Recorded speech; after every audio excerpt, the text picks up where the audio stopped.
Alright, what do we want to do? You know what? We shouldn't bang these out.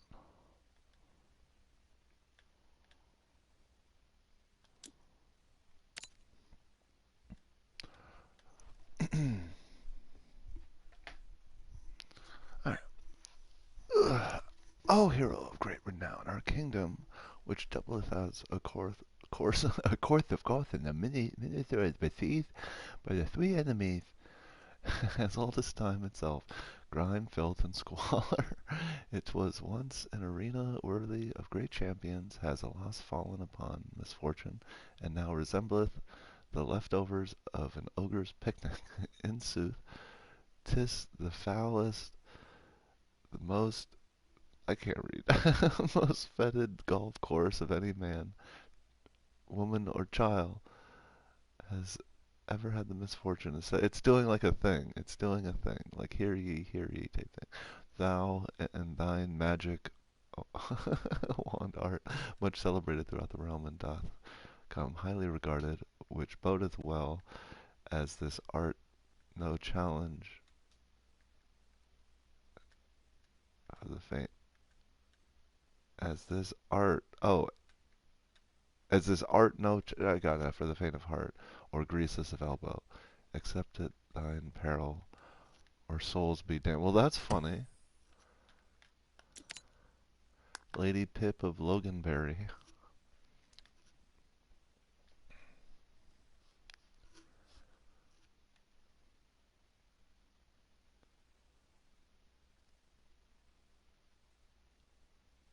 I think Powerwash 2 has got to have like full-on NPCs and voice actors and stuff.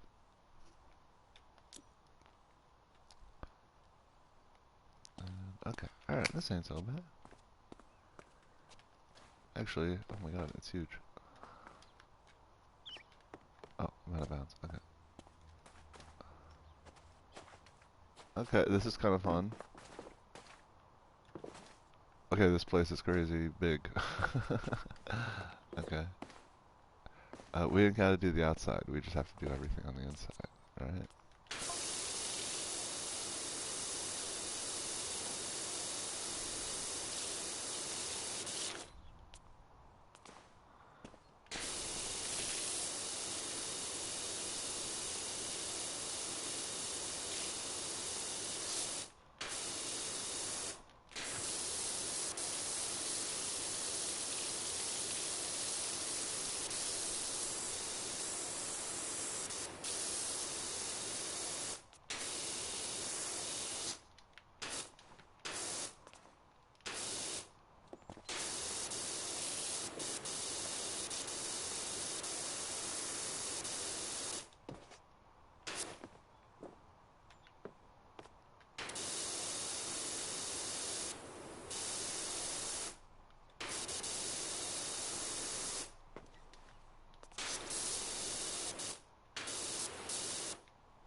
Okay.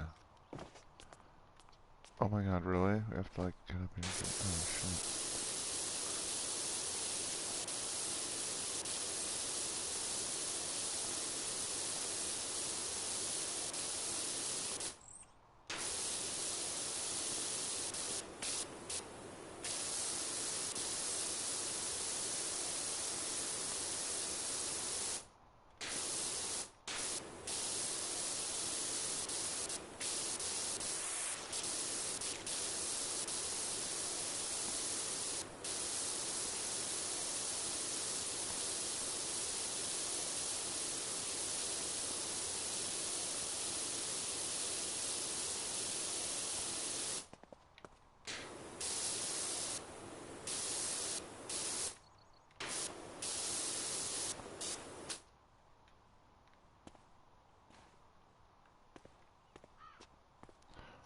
This place is gonna suck. Oh my god, look at this. We have to. Oh my god.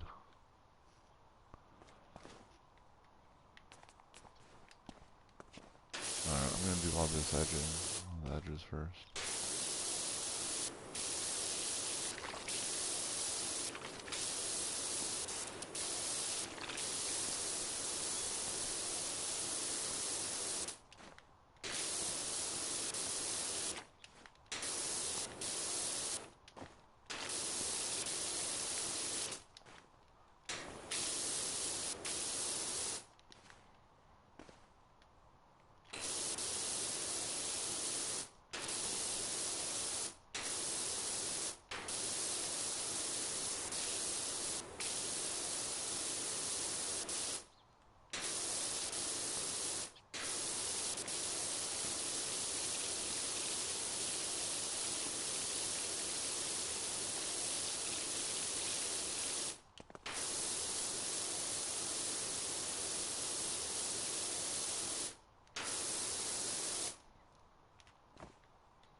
Oh,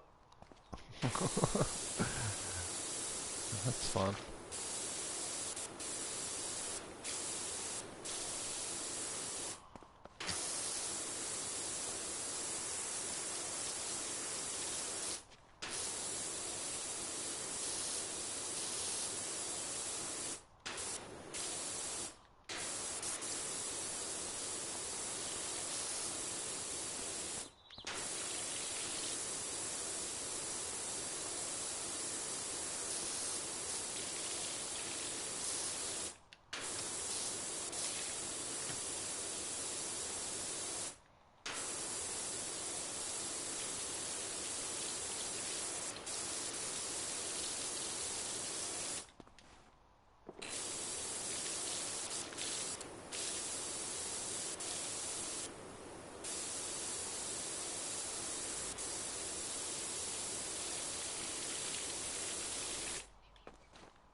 good.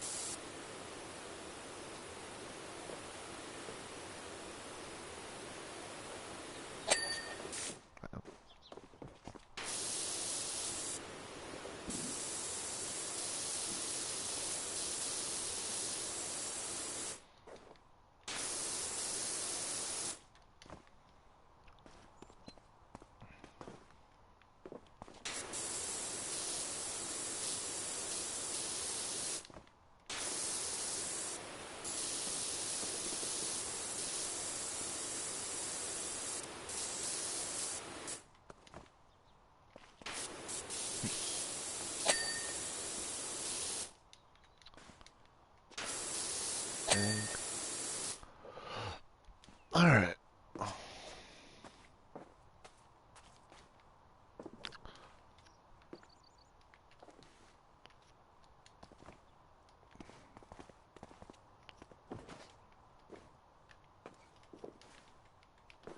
Oh, okay.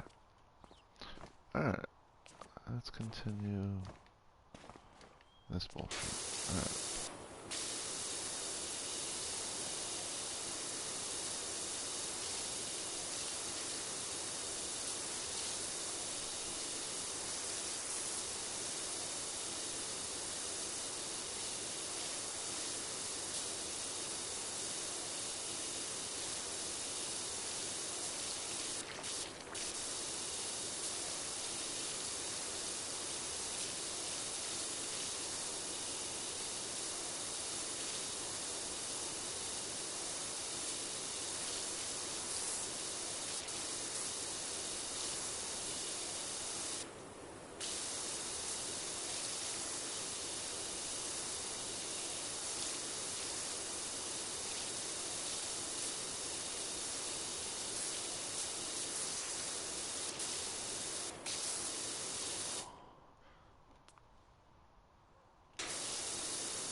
That was better. This is a better system.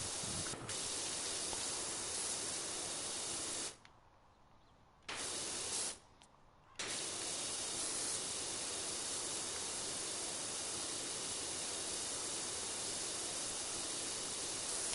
Alright. There we go.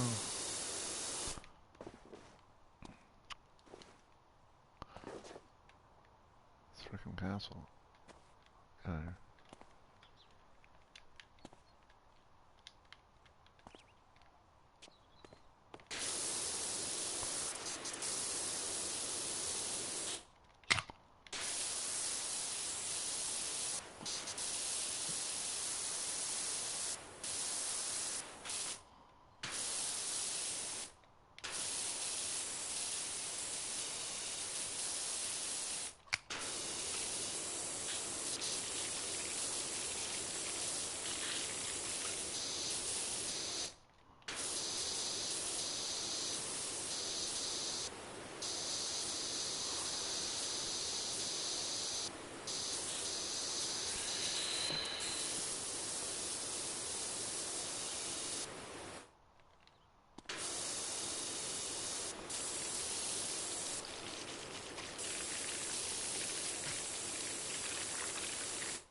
Yo, what's up, Genetic? Hey, how are you, man? How you doing, XD?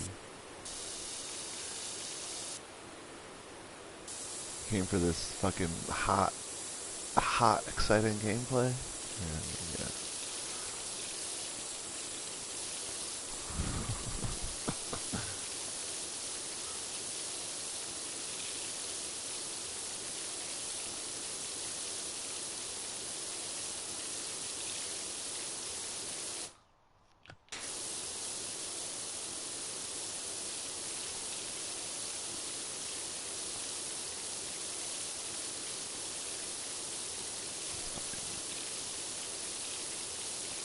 Edge of your seat, power wash sim gameplay, you know? Doesn't get more exciting than this. It actually kind of is. I don't even have OCD, and I mean, I have, you know, I think everyone has OCD to a certain extent. Everyone has like their own little thing, you know. But I don't have, you know, I don't have it that bad. And yeah, there's something about so satisfying about the game. It's like a little coloring book, you know. There's so much here. There's so much content here. Do you know how long ago I beat the main game? Like 2 months ago? And we've just been playing like bonus content ever since. Like there's so much to play here. There's literally like, we probably put in, I don't know, 70, 80 hours into this game already. And there's still so much more. I'll probably put in another 40 or 50.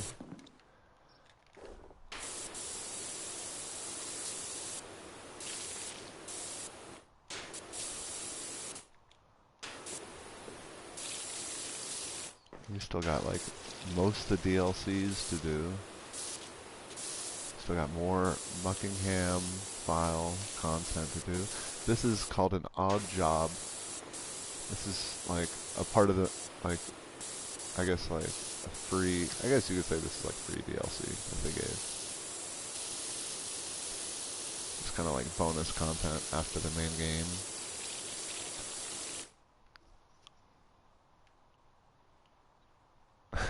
You'd just be playing like all day. You wouldn't sleep. You'd just be power washing. Yeah.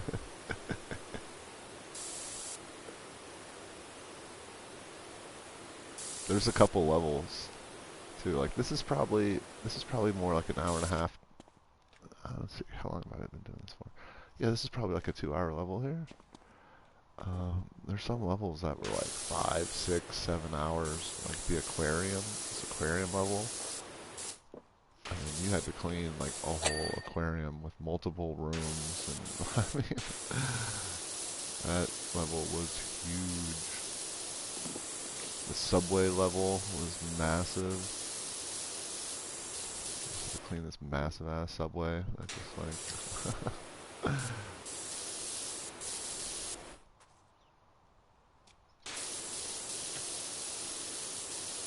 the pyramid. You had to clean this big ass like ancient kind of sci-fi pyramid or something. That the surface area on that was like insane. That took me, I think, 2 or 3 streams.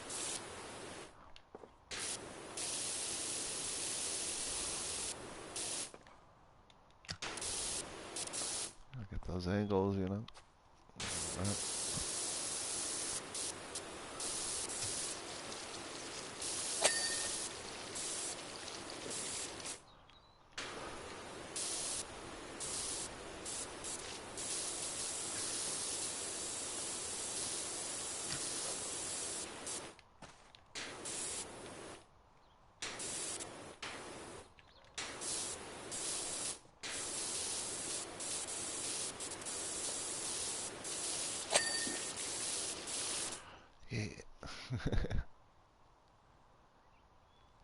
Yeah, yeah, yeah. I think. Well, I think they made this game for real cheap, and it did really well. Which I don't, you know, obviously the devs aren't expecting. So they just kept putting out all this content for it.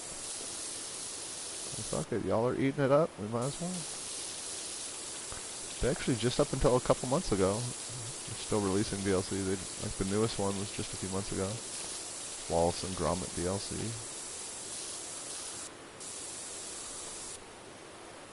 Haven't picked that one up yet, but I will be buying all the DLCs eventually.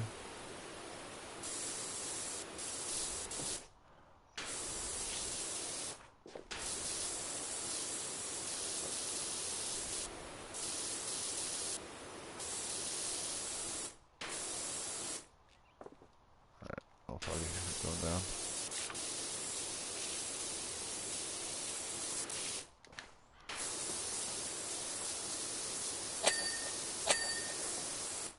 Okay, what are we missing? SLP folder.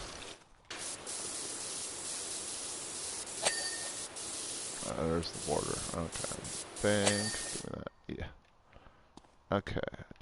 Still missing the floor. Okay. And we still have to do the walls too.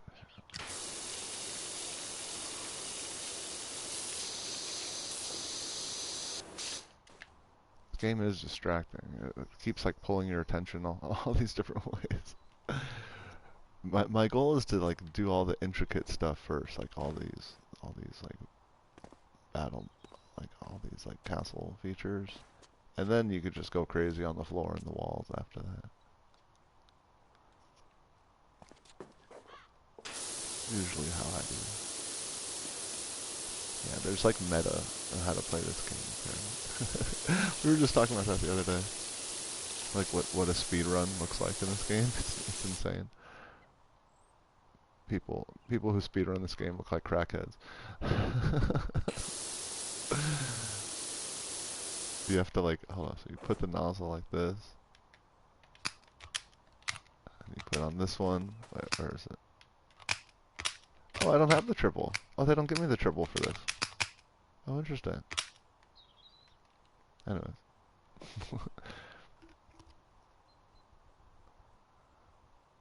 Yeah, man, we gotta do this whole thing. This is like the level here. So that's what I did that. I've done that area. I've done the tops, and we started kind of working our way around, doing the tops of that. Still gotta do all this shit. Let's finish up here. And we'll make our way down there.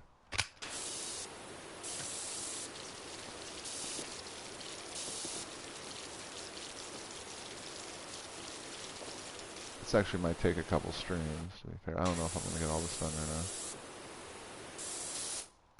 I installed God of War. In fact, I had every intent to play God of War, what was it, Ragnarok, today. But I don't know why, I just don't really feel like investing in that just yet. I'll probably get to that within a few days, though.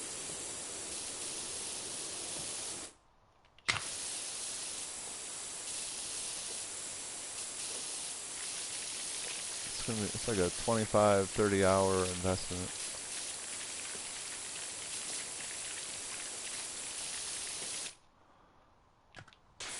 We'll get to that. Is this?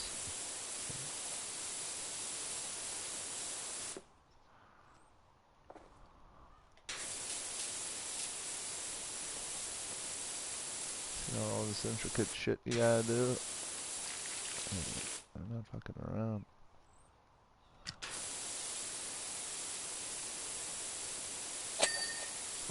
Oh. That helps. Alright. Yeah, different nozzles, and like, oh shit. When you beat the game, you unlock the triple nozzle, which ain't here right now, but I think they took it away from me because it's an odd job. They kind of like strip away your build for the odd job. Okay, how do we get back up there? Oh, fuck me. Turning in this game leaves something to be desired.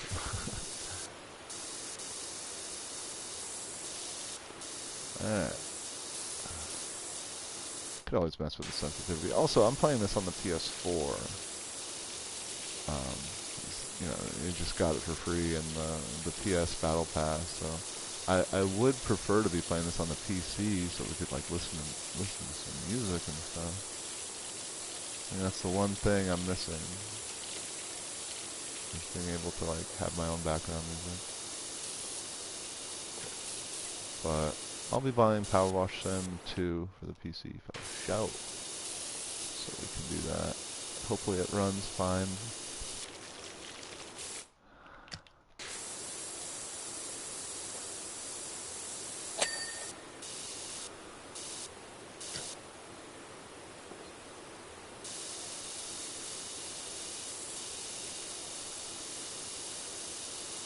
That's awesome though that I turned you on to this. It's when I saw this game for the first time, I was kind of like, what the fuck? Someone else had a reaction and they came in here. They were like, "This is a game." We've just gone too far now in society. But as you watch it, you realize, oh shit. And I had that same reaction, and then I watched it a little bit, and I saw, oh, I could see how this is kind of therapeutic. Actually, it's kind of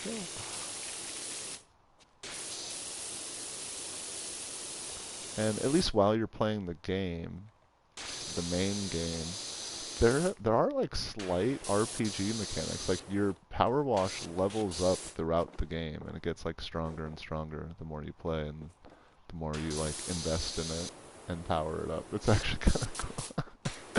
Actually, really satisfying to power up your power wash. The hoses, rather.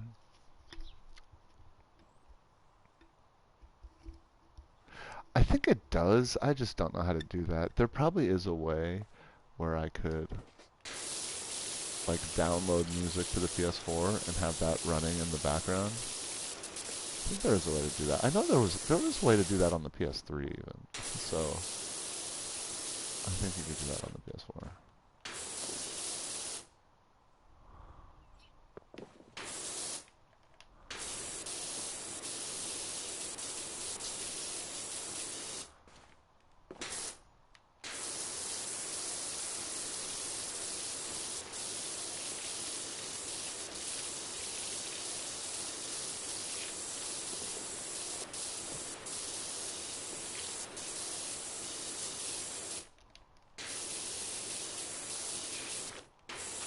Yeah, so you're allowed. You see, these are the three stances: standing, crouching, lying down.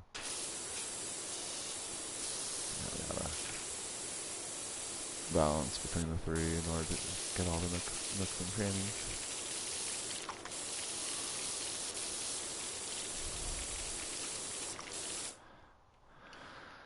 Son of a bitch, this level, I was kind of just like, wanted to take like a more easy, laid back level, but this is not that. This level is intricate as shit. It's one of the harder levels we played, actually. In terms of all the little intricate work that's required. Yo! Hey, Hawks. What you doing?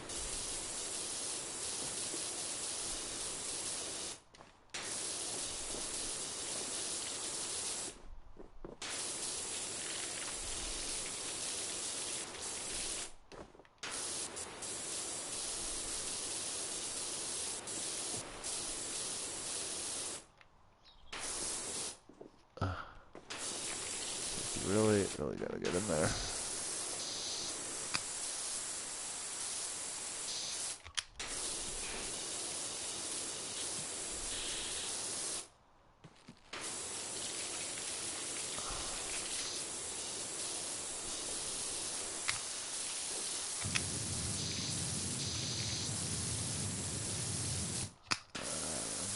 Apples. Okay. Fucker. Boy, this little miniature castle thing alone is fucking there's like so much to get in there. Eh.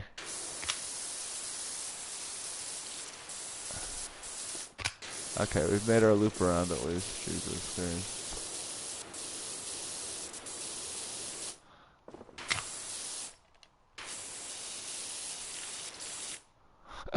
Son of a bitch. This level is hard as shit. Yeah, I'm chilling. I got the day off. Which means I'm always on call. Because all my clients have the day off too. So that's when they like want to get stuff done with me. That's fine. Luckily, no one's calling today. Actually, it looks like I have the day off.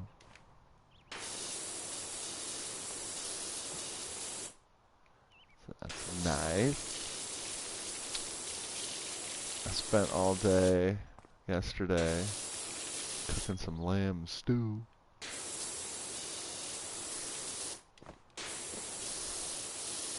So I'll be eating that all day today and this evening. Got plenty of food in the house.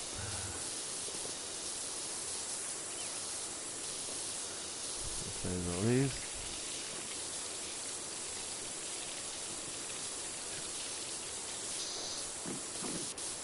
Yeah, just going well. I'm not making, work's going kind of slow. In general, kind of worried. We'll be struggling next month, but that's okay. I'll worry about that when we get to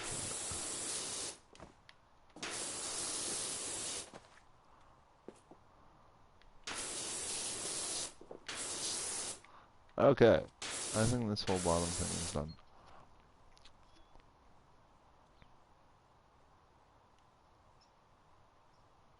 Just all beam, just a beam stream. There is actually one level. It's just like a motorcycle or something like that. It's like a vehicle level where you have to use the beam. It doesn't give you any other hose. You have to use the beam the whole time.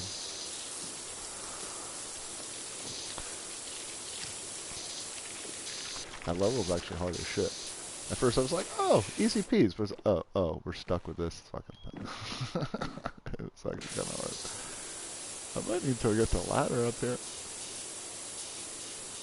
See? The ladder. There's this roller coaster YouTuber that I watch, and he always, every time he mentions two things, he'll never talk about the former. He'll always say, and the ladder. And the way he says it is like, Volkhaven. You know, it's very, he has like the most nerdy voice possible. I so want to put together like a compilation of him just like saying the ladder like hundreds of times now. I mean, he's got hundreds of videos, and every single video he'll say it like 2 or 3. He'll like make a comparison, then he'll be like, and then the ladder.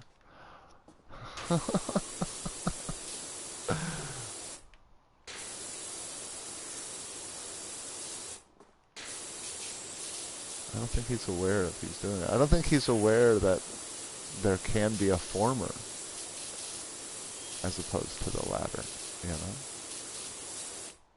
But no, he's always got to talk about the second one first.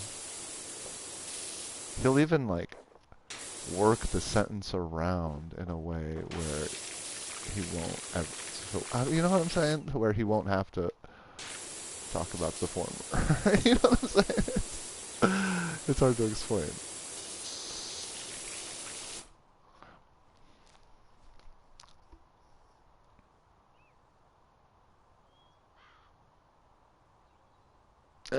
KFC. I hard disagree on that.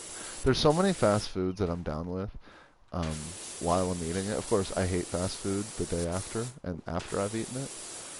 But while I'm eating it, there's so many fast foods I can get down with. Man, I am so fucking over KFC. That place is so salty. Like, everything just tastes like you're eating salt. And by the way, here's a hint of chicken taste on top of that. I don't know, like, I don't... Ugh. The mashed potatoes, man, just like pure salt. I don't know, it's just too much. I can't do it.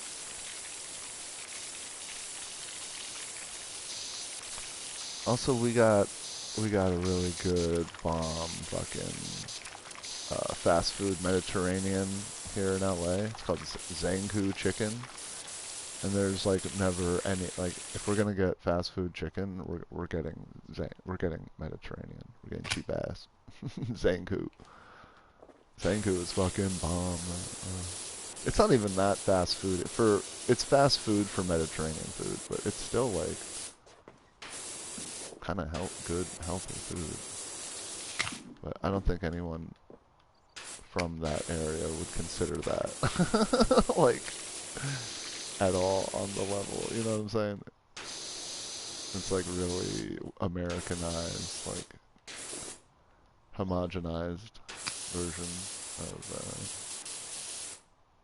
like a beef kebab plate or something like that, a chicken kebab plate. All pretty standard, but shit, I think it's really good.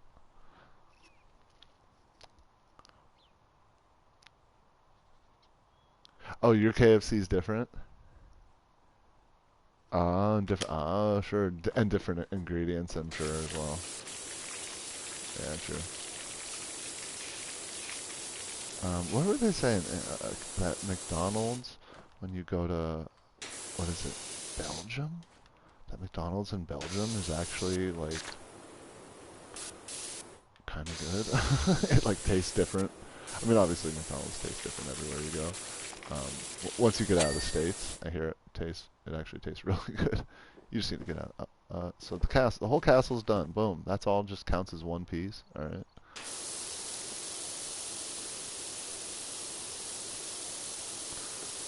Pretty much everything is good once you get out of the States. Apparently Coca-Cola is like amazing once you taste it outside of the United States. I remember Coca-Cola as a kid was like really good. And then something happened when we were like teenagers. Started tasting different. It was like too sweet or something after a while. Also, to be fair, maybe my personal taste adapted as I grew up. Just like that.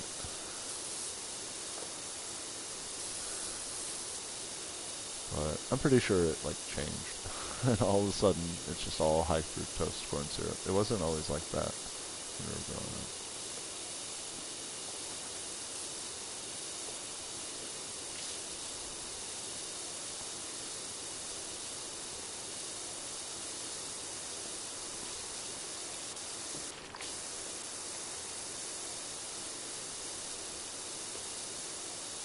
It's better than having like sugarless though. You have like sugarless Coca-Cola.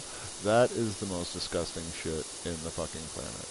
That, oh my god. You could like just taste the aspartame, like a drip, like a cocaine drip going down your throat. You know what I'm saying? Just like, what the fuck is this like aftertaste that I'm tasting? You just had McD's this morning? Nice. Did you have you get breakfast or just normal? Man, now that they're serving breakfast all day, I remember in college, I would literally just like stay up. Well, I'd already be up until 6 a.m., but I would stay up like an hour later just so I could get some Mickey D's breakfast. You gotta do that anymore. Breakfast all day? Shit. That fucking sausage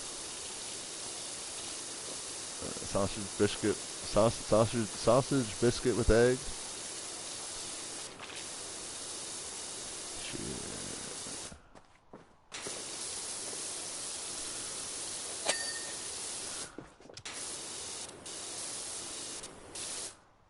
I could eat 2 of those back to back like nobody's business. As for whip on your frat, oh no. Those motherfuckers. How dare they? That's why you gotta ask, no whip, and then just put it up, or on the side, then you just do it yourself. Do it the way you want. I actually just had Starbucks the other day because my mom was gifted a gift card there, like a $50 gift card from the students in her classroom. So shit. Got myself like a vanilla, you know, stupid whatever sweet drink, frappa latte thingy. That shit was bomb. I forgot how good that is. I don't really drink that much coffee. Actually, I don't drink any coffee really anymore. I drink like tea like a British person though. I drink tea at least twice a day. Fucking bloody naked without my tea.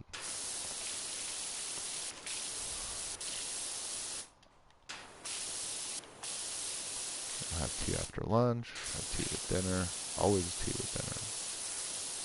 If I don't have tea with dinner, my poops the next day just like aren't the same. You know what I mean? They're just like sad. You know what I'm saying? They just like limp out. Okay, I'm sorry. TMI. Is my? What's that?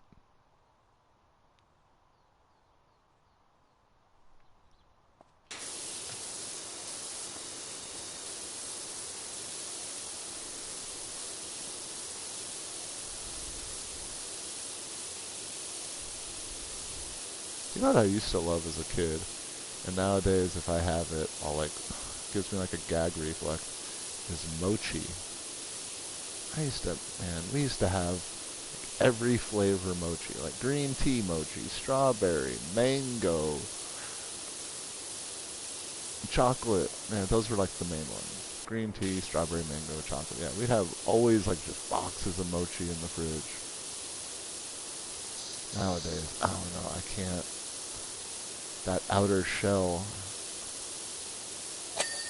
like kills me now. Like literally like oh I don't know.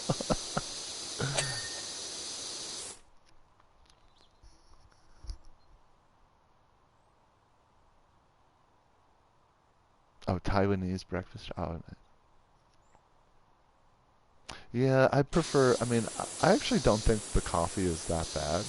Um, and with coffee, it's like I don't know why our local 7-Eleven has a million times better coffee than Starbucks. I just don't want to support them. You know, I just think they're kind of evil.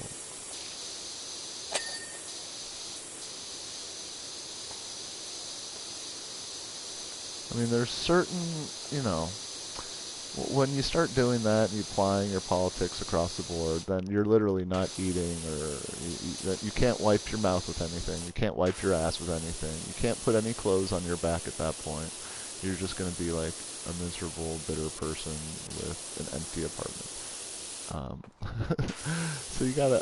So I pick and choose my battles, and Starbucks is one of the few battles that I gotta kind of stand my ground. Like I know a lot of people from Brazil, and I know some indigenous peoples from the area as well. One of my professors, in fact, one of my mentors in college, was indigenous Brazilian, and I mean, do I need to say more? Kind of speaks for itself. I just can't in good conscience like support them.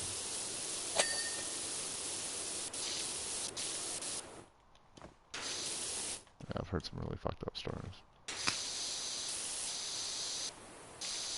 about, you know, what they did to acquire that land, the land where they grow the beans and stuff.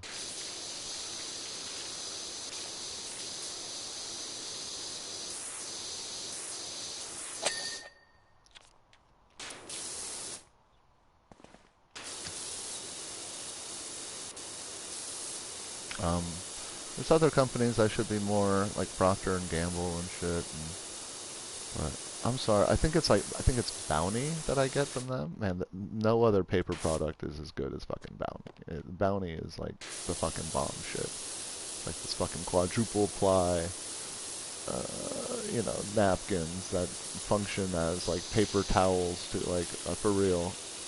Like one paper towel will like wipe down the entire counter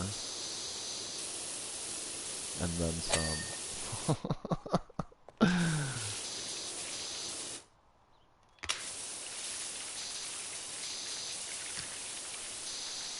Just don't flush that shit down the toilet, because you'll get some fucking clogged ass pipes.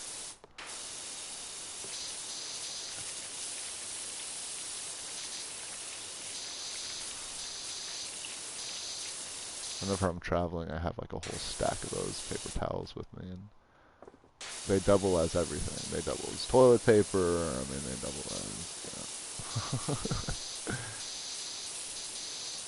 well, this shield is going down, is it? Going down without a fight. Yeah, no, not that on the agenda. It's so depressing, man. I don't even really like traveling that much. I kind of hate it. It's really stressful for me. I like going on the roller coaster. Like when I was in Atlanta a few weeks ago, I was actually kind of miserable. I like hated the whole experience. It was all really stressful for me. But then that Sunday, the second, I'm on the first drop on Air Force One. It's like, okay, I'm happy now. This is why I torture myself, so I can have a great day going on roller coasters. But it's so important for me to have something on the like a vacation on the horizon, though. The vacation isn't what matters. Having that on the horizon and that thing to look forward to, that's like the most important thing.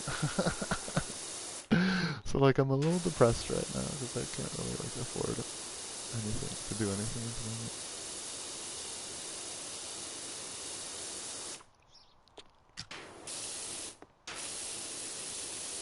I have to go to Kansas City for work, I think. But I almost like don't want to until I'm able to meet up with my homie.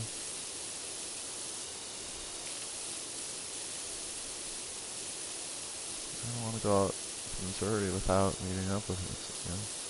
Making like a whole almost week of it and doing. I don't need to do Kansas City, St. Louis, and Silver Dollar City, but I definitely want to do Kansas City and St. Louis. I can't go to Missouri without going to St. Louis.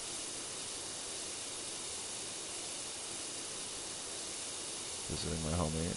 He's probably like my best friend that I've known, that I've never met. We've known each other online for, I think, hold up. How long has League of Legends been around?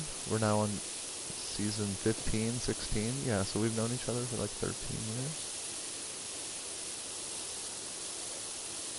And there was a time where we would just be hanging out like literally every single night together.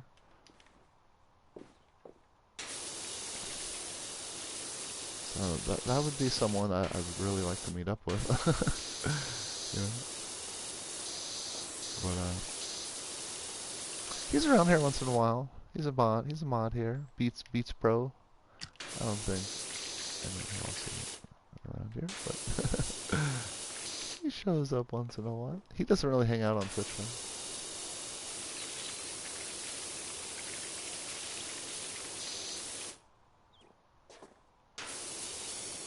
I've actually been hanging out on Twitch like a lot more lately, like hanging out in people's chats and stuff.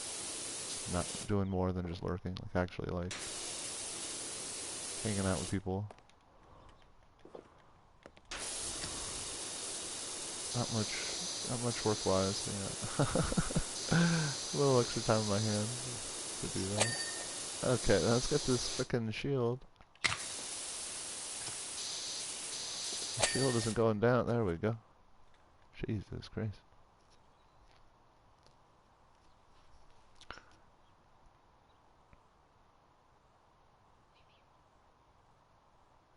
We don't really have privately owned like coffee shops anymore.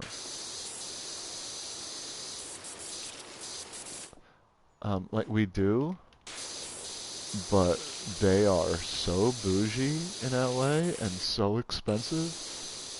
And like, first of all, I would never want to give them my money. Second of all, I would never be seen in one of those places. Ew.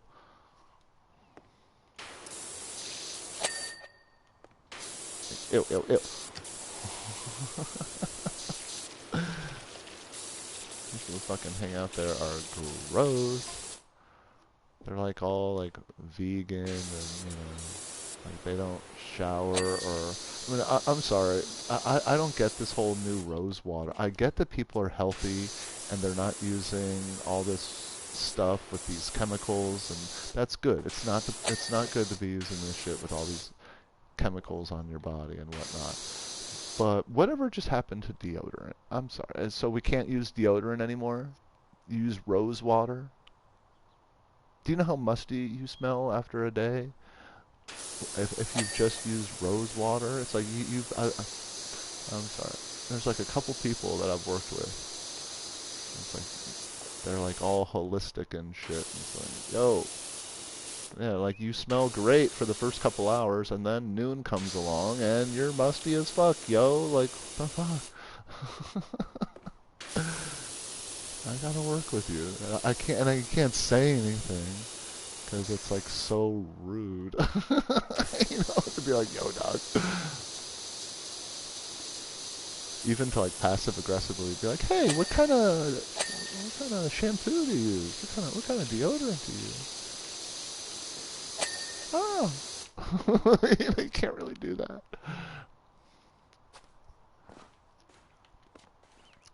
I'm telling you, that's like the whole thing now in LA. Everyone just fucking uses rose water to like shower and cover up their smell. Oh, I hate it. All right, so I'll get aluminum and cancer under my armpits, whatever. I ain't going out like no musty ass motherfucker.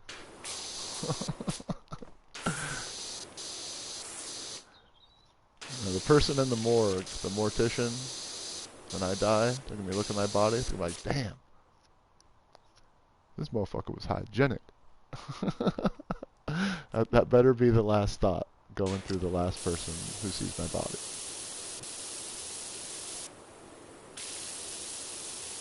You know, sometimes. Never mind. I was gonna get way too personal. Let's just stop there.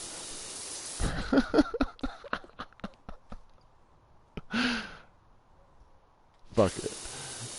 Alright, you know, sometimes, so this is for my boys. You know, sometimes after or in general, once in a while, especially if you were to put new boxers on, once in a while you get like lint, like caught, kind of like on the tip of your member, in the urethra or whatever. I don't know. I think that's like the worst look in the world. Like imagine you're dead, and the mortician like looks at your dick, and you got like this crusty ass lint dick. You know what I'm saying? I ain't going out like that. I ain't gonna. I ain't. You know what I'm saying? I just showered just in case if I'm gonna die. So the person looking at my dead body, like, oh, at least this motherfucker bathed. He doesn't have a limp dick.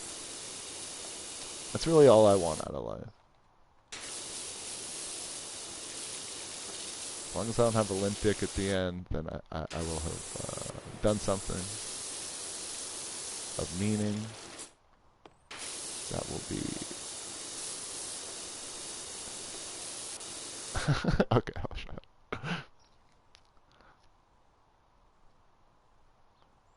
I mean, the weather out here is nice. I mean, we got the bomb weather. That's what you're paying for.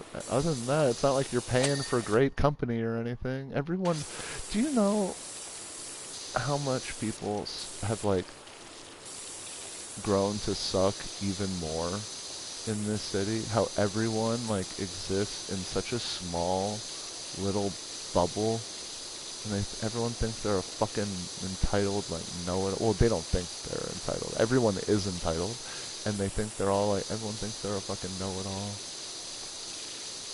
You should see how fucking people drive. The way people drive. That's why I don't like to go around and do shit. When I do my errands, I do it either at night, like after 8 p.m., or in the morning, like well before 8 a.m. Like even like around 7 a.m. Before any kind of early morning traffic hit, so I don't have to deal with like punk motherfuckers who are in a rush. People drive like even more entitled assholes when they're in a rush. Out here, it's just like it's so frustrating. And that's like the majority of my interactions with people in LA is driving with punk ass entitled motherfuckers in their car.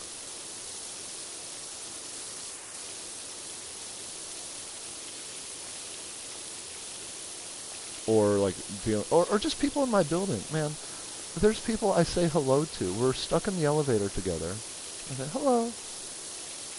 They know me. They've seen me. They see me. You know. They know I live in the building. They know we're neighbors. Punk motherfucker just keeps looking straight at the elevator door like I don't exist. It's like, wow. There's this one girl in the building. I actually suspect. Okay, so Jer, I was going to call him by his real name. I get confused. Like, anytime I want to call him by his real name, I always call him Jer. Anytime I want to call him Jer, I always call him by his real name. Anyways, Jer has actually a friend who lives in my building. I'm pretty sure she's the dumb bitch who doesn't say hello to me, who I say hello to every time. I'm almost positive it's her.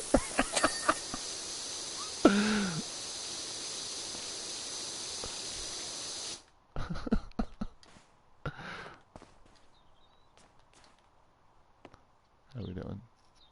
Yeah, we're getting her done. I'm going to take a little minute break right now. If I find out it's her, I'm like, yo, so, why are you such a fucking asshole? When people try to just, like, and I think she's cute. I mean, at least the girl I say hello to who ignores me is cute. But I'm not, like, saying hello to come on to her. I'm saying hello because we're neighbors, we live in the same building, and we're going to be stuck in the elevator now for 30 seconds together. Hello? It's just like... Like, purses her lips, like, Like, bitch, first of all, don't flatter yourself. Secondly, get over yourself. Thirdly, lighten the fuck up. So many people need to lighten the fuck up. I mean, we all gotta take ourselves seriously to a certain extent, you know? And to where we have a little bit of pride, somewhat of an ego that we don't want to get bruised too badly, right? I mean, that's all fine. That's a part of, you know, being a natural, flawed human being.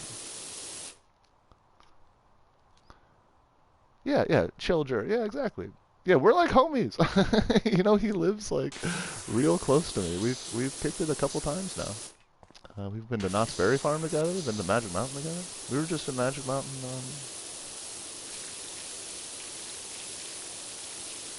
2 Fridays, 3 Fridays ago, 2 Fridays ago.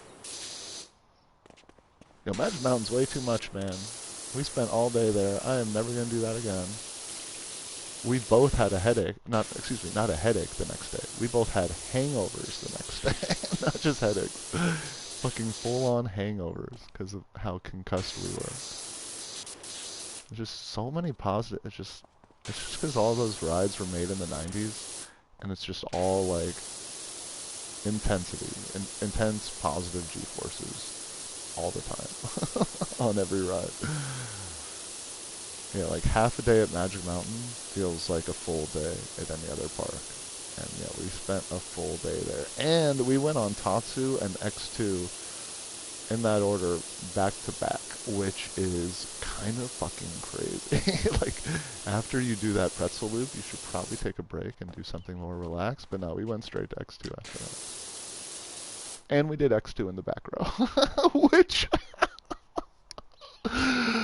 Oh my god, which was kind of, honestly, I'm not joking, was a little traumatizing. It was like kind of too much for me. I did not entirely have fun. I was like screaming in terror the whole time. Right? That's progress in SoCal, totally. Progress in SoCal is making eye contact and not looking away immediately. That's to me like a serious, meaningful connection. Oh, Apocalypse.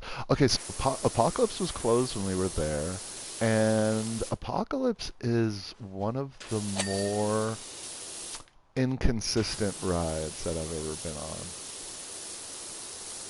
I don't know the last time you were in LA. It might have been Terminator Salvation when you were out here, and also you might last time you were here and you went on it. Um, that was probably before its retrack. It's been heavily retracked. What I think in the 2018 and 2020 through 2022, 2018 through 2022, basically it would go down for like a couple months at a time, and they would redo like a new area. And over that 4-year period, they pretty much retracked the whole ride. And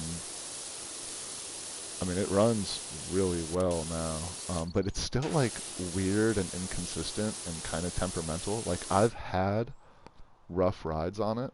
Like recently, I've had a rough ride on it. I've also had one of the best rides on a wooden coaster that I've ever had on it as well. That was like incredibly smooth, and for some reason it was running so fucking fast. Every little bounce and hill, like, just was hitting. It was running like smooth, and everyone in that car was like, "Whoa, what the fuck?" Like everyone was like, "Oh shit, what was that?"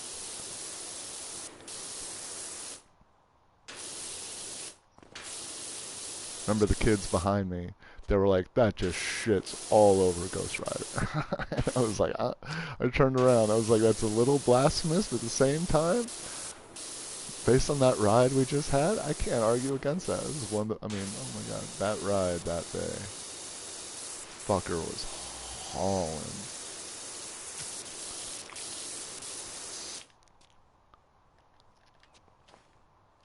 I remember the back of the park. You remember Deja Vu back there? Did you ever go on that? The giant, the super, what's it called? Super giant inverted boomerang. I know people complained about those rides being rough, and yeah, you can't really marathon, like you go on it twice in a row. Not really that good for it. Kind of hurts after that. But shit, that ride was fun as shit. I am not a fan of boomerangs, but that one, I remember like hitting. I remember being really fun. It's also a straight down, you get 2 straight down 200-foot drops. One forwards and then one backwards, so not bad, not bad.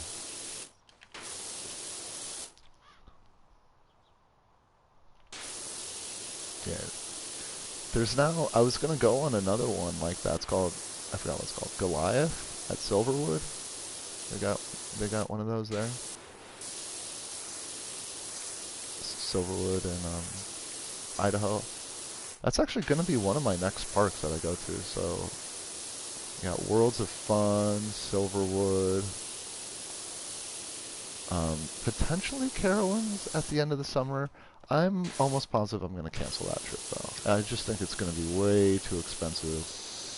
Um, it, like, I could do it on the cheap, but I just don't want to do that fast a turnaround again. I don't want to do like one night, like park, one night, park, leave that same night.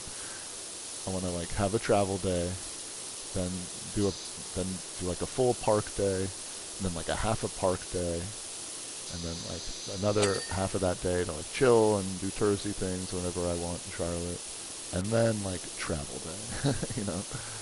So 3 nights is always ideal, but that's so expensive. Like I can't afford to do that right now. So we'll see. I don't know.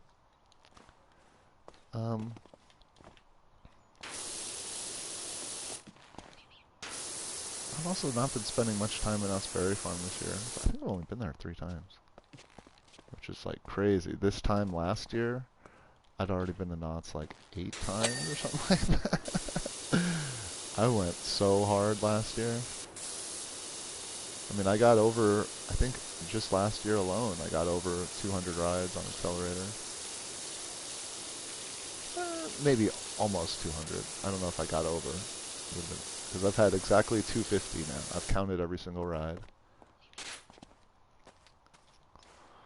Man.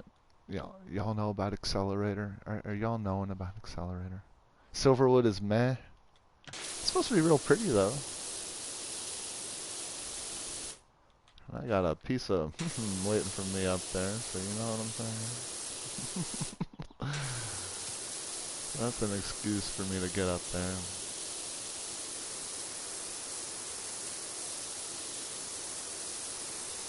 Sorry.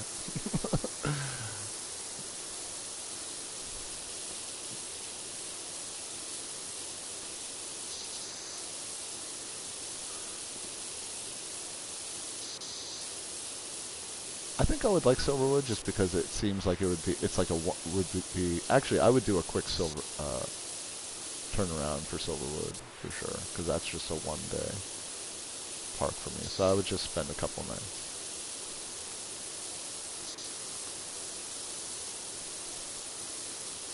I would like Stunt. Have you been there since Stunt Pilot? I mean, they got Stunt Pilot there now. They got an RMC Raptor, which apparently is probably one of the more re-rideable Raptors because it's way less. Apparently, it's way less intense than the other ones, than the other models. It's like a Railblazer Wonder Woman Fiesta Texas model, but it's been like nerfed a little bit to be more like a lot of the profiling has been changed, so it could be more a little family thrill oriented as opposed to just like high thrill. So that seems cool. That's like very much my kind of speed. I would ride that shit all day.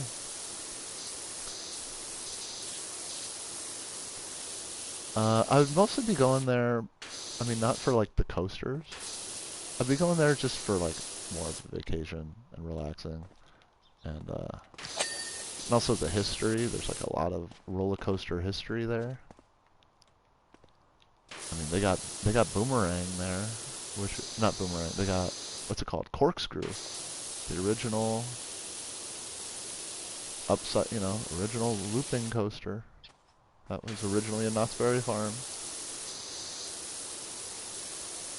It's also like an RMC park. Like it's like it was founded by Fred. It's like Fred Grubb's park, and apparently there's a lot of rides there that are, and like whole areas that are basically all basically been done by RMC.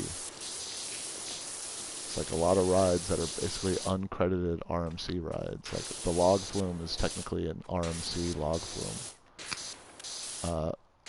That's pretty cool. Like that is a big deal for me. I'm kind of I'm not like an RMC fanboy, but I'm kind of a big fan of theirs. I do think that they consistently have the best rides in the industry. And they also have my current number one right now. It's now an RMC, Airy Force 1. The ride didn't even end. Like halfway through the ride, I was like, yep, this is the best ride I've ever been on. This is fucking amazing.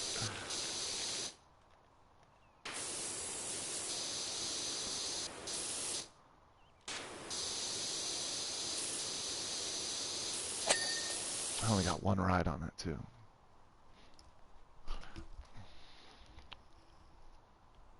It's not even like an Orange County fair. Oh shit.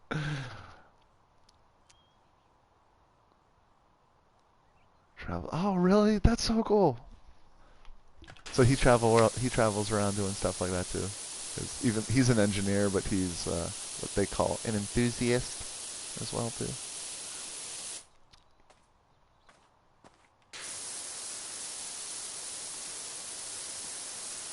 I get asked all the time at Knott's Berry Farm because I'm kind of known for being a little weird about Accelerator. I'm kind of known as the Accelerator guy, and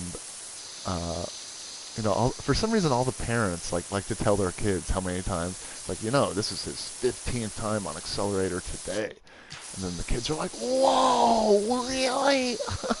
I don't know what to say, and they're like, "Are you an enthusiast?" And I say to the 6-year-old kid, "Fuck no! Never fucking call me that in your entire life. Little twerp. Where's your parents so I could?" No, I'm kidding. I had this one kid come up to me after I rode on Accelerator with his dad. He was like 4 years old. I couldn't even, I had to ask him to like repeat it. I had to keep bending down and listening to him.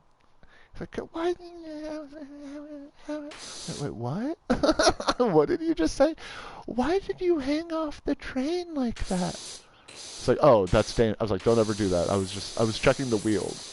But there's no need for you to do that. Just, it's best for you to be as safe as possible. And he was like, oh, and he was like disappointed by my answer. I was like, oh, okay. He was like confused and disappointed.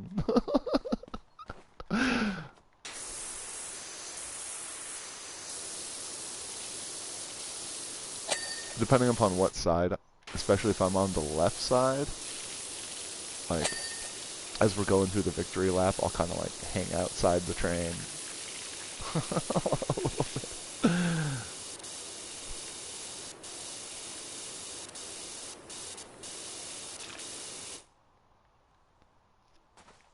What I really love doing on the top hat is waving to everyone on the corner of, what is that, La Palma and the M's, not military.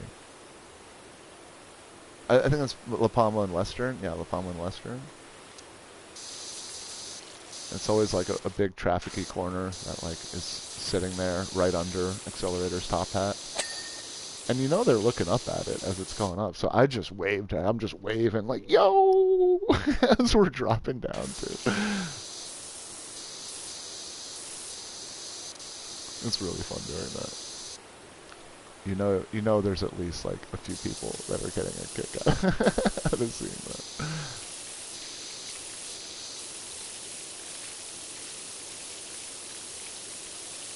I always try to do that when I'm doing the Cobra roll on Silver Bullet, and try to like orient myself to like wave to the main like entrance, the main courtyard. But I'm always so disoriented. I don't know like which way we're facing usually. It's also not the most comfortable element, so it's easy. It's better to just kind of brace during that. I don't think I've ever been through a Cobra roll where I was like, wow, that was so much fun. I'm glad that element's on the ride. It just feels like the most standard, like, hey, we're gonna go upside down twice in a row now. Okay.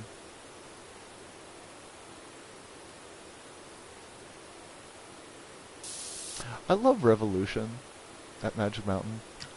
I love how it like prepares you for the loop. It's like, okay, you ready, kids? We're gonna go upside down. It's adorable. So Jer and I, we went on Revolution after X2, and we loved it just because of how smooth it was. We're like, oh, once we hit the first valley, we're like, oh my god, thank god, it's so smooth. We were not in the mood for a rough ride. And we were just really relieved that it was like butter smooth. Yeah, Schwarzkopf, man. If the park really takes care of a Schwarzkopf should be running almost like an RMC in terms of its smoothness. Like every single valley shouldn't have any rattle whatsoever. The Schwarzkopf I went on a lagoon. I think it's called Colossus. Man, that ride handled like a fucking champ. Oh my god, it was like it was just built yesterday. That ride felt like butter smooth.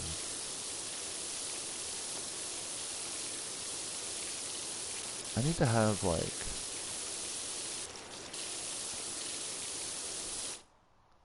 a Fabio margarine shirt.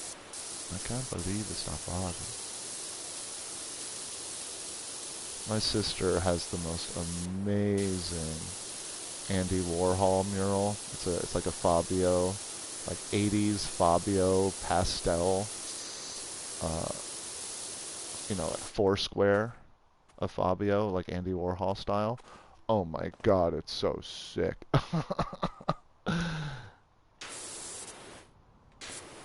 She's had it for like 30 years too. She hasn't gotten rid of it. I love that piece. So amazing.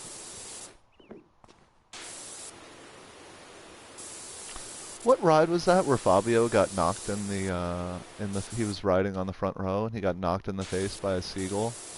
And we got footage of him like coming off the ride and his like face is all bloody and shit. Does anyone know where that was? I always, for some reason, thought it was Viper at Magic Mountain, but that's not it. I was told that's not it.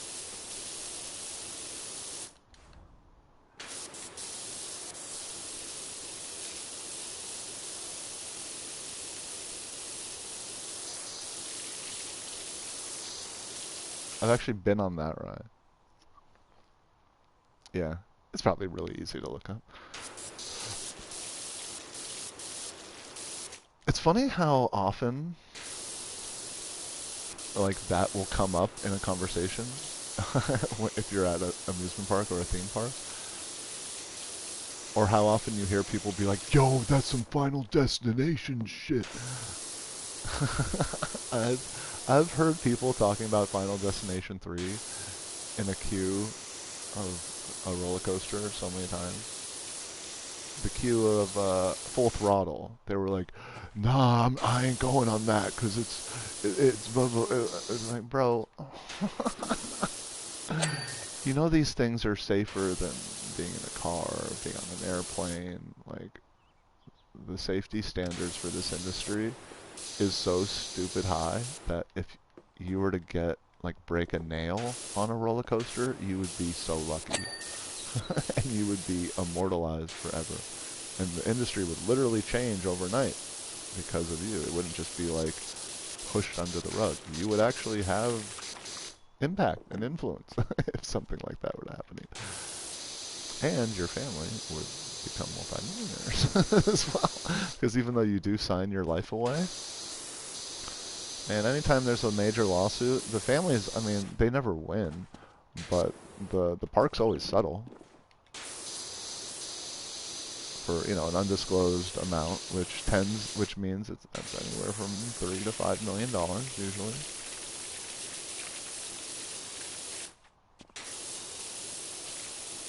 So yeah, if you should be so lucky to get hurt on a roller coaster. It was Apollo's Chariot. Interesting. So that's the first B&M. Who was I just talking to? They were saying Apollo's Chariot is like their favorite ride. Like a big home park ride up there. That's so cool.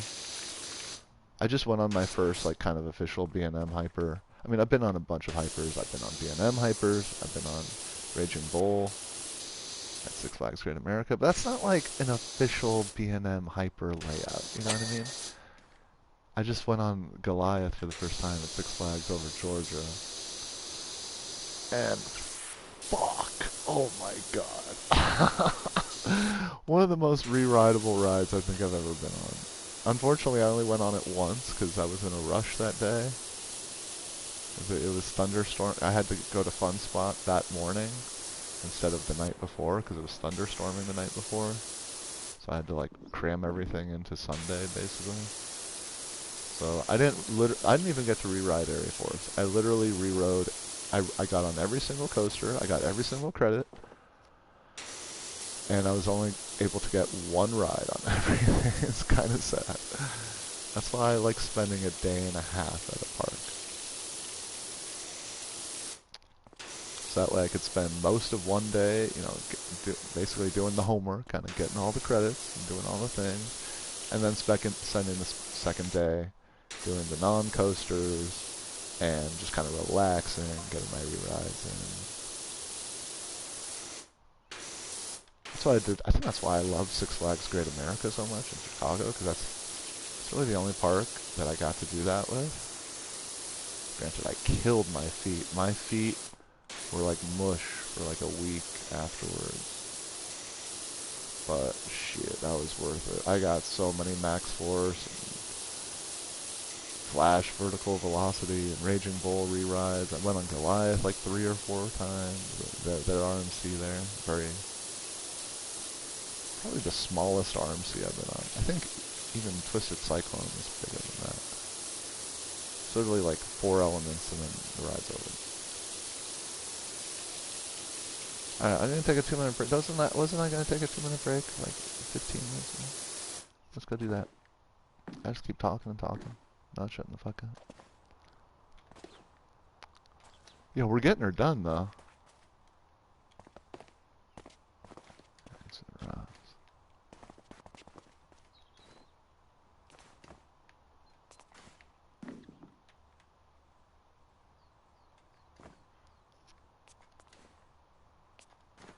Yeah, we could totally get this done today.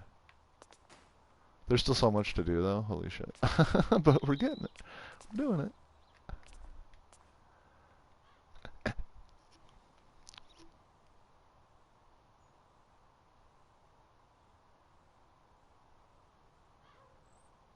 Yeah, I think my ideal thing to do next is to like rent an RV and like not worry about time or obviously money wouldn't have to be an issue either, which sounds so expensive to do something like this, but you just kind of travel around the East Coast and just hop from one park to another, and like every 3 or 4 days you go to a new park. That sounds so cool to me. I would love to do that. I almost like don't want to do an East Coast park again until I'm able to do that. Because it's just such a bitch focusing on like for me it's the quick travel turnaround, like being on a 5 hour plane and then like 2 days later being on another 5 hour plane, or even 3 days later. It's so brutal. I could do 3.5 hours, no problem. But once we like enter that post 3.5 hour mark, and like once we're in that last hour, that 4 to 5 hours, I'm dying. I'm literally being tortured the whole time. I'm not that tall. I'm 6'2", but I'm tall, which is just tall enough to where, you know, normal airplane seats are incredibly just uncomfortable. I can't stretch out. I can't put my legs out. I see this dude next to me. He's got like his legs kicked under the seat in front of him. It's like, bro, I would kill to be able to do that right now. Which means I always have to take an aisle seat and like keep my legs in the aisle and be cognizant of people coming back and forth. Which means I can't really take a nap because I'm in the aisle, there's always people walking back and forth. It's just like, I don't know, flying for me is just fucking so brutal. I hate it. I don't know how everyone acts so cool and casual and like not stress free. I mean, I do my best to like reduce all the stress factors. Like I smoke mad fucking weed before I get on a plane, before I enter security. Once in a while, I'll like in Vegas, I went through security, got dinner, left, smoked the biggest fucking joint outside of the airport, and then went back to security, and it's like, oh, thank God, that was nice. That felt real good. There was this couple in the smoking area having a cigarette with me the whole time, and they just witnessed my entire like smoking routine, like smoking, coughing, hacking my lungs out, and then the whole sneezing thing and blowing my nose because I have a weird like drippy nose. Even when I eat, my nose gets like a weird drip. And then blowing my nose, and then washing my face, brushing my teeth. I mean, they just watch me do everything but basically like take a shower in front of them. This is really funny. The whole time they were just like repulsed by me. They were just like, this fucking guy.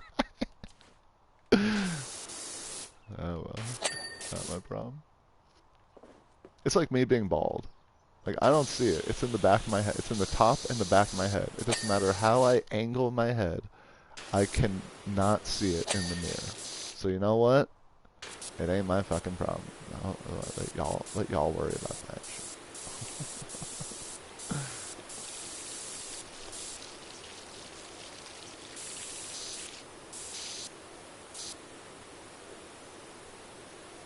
I said I was taking a break, didn't I? Dude, this game, alright, this is another thing about this game, and how it's really hard to step away from in this sense. It's like, I'll just zap one more little area, and then that turns into like, chains into like, you know what I mean?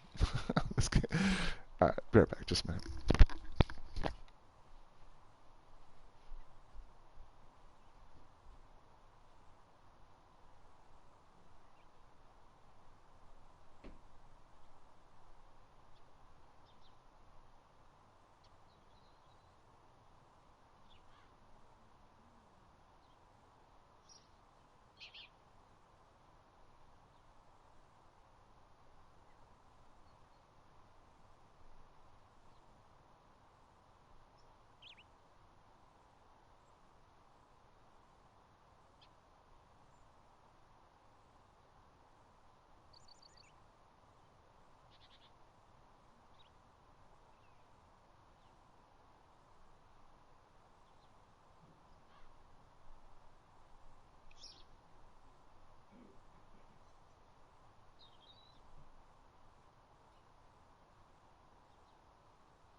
I was gonna take a break, what, 40 minutes ago?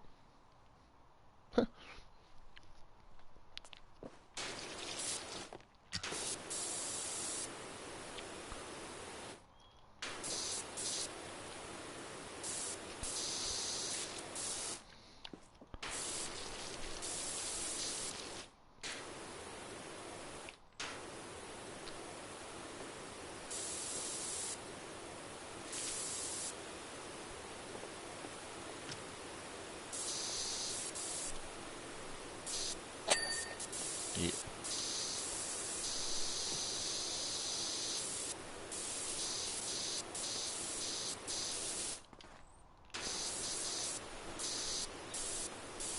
Think.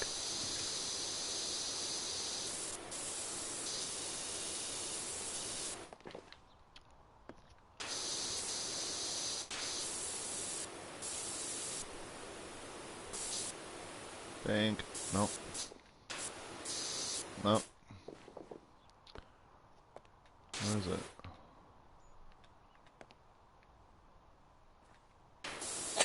There we go.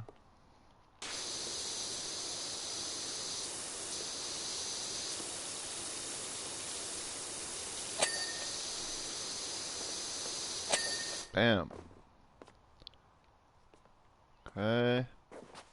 Oh, these fucking arrows.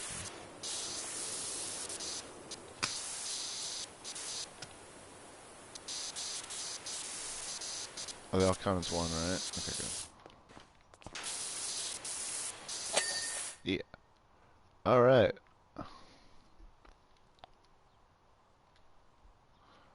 I know sometimes sometimes this game can be a real asshole. It doesn't what? What? What? Eighth whole border. Oh, there we go. Okay. Something else here. Ah, the pole. And the border, I think. No? There's something with just a fraction. Did you see that?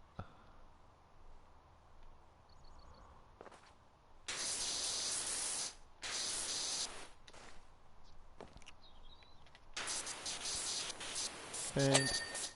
Okay. Ah, where is it? Turret. Ah,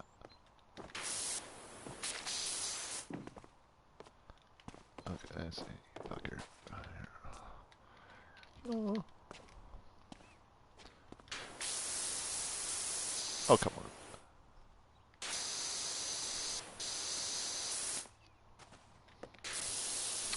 Okay, easy. Alright.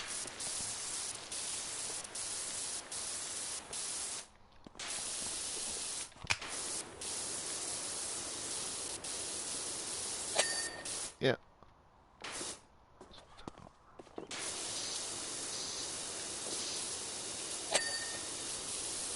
Yeah.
Oh, okay.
Oh, hey Georgie.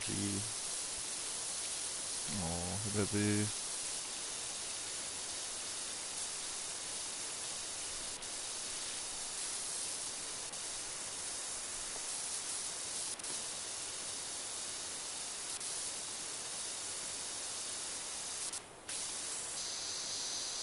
This is probably better standing a little further away with the orange than closer with the green.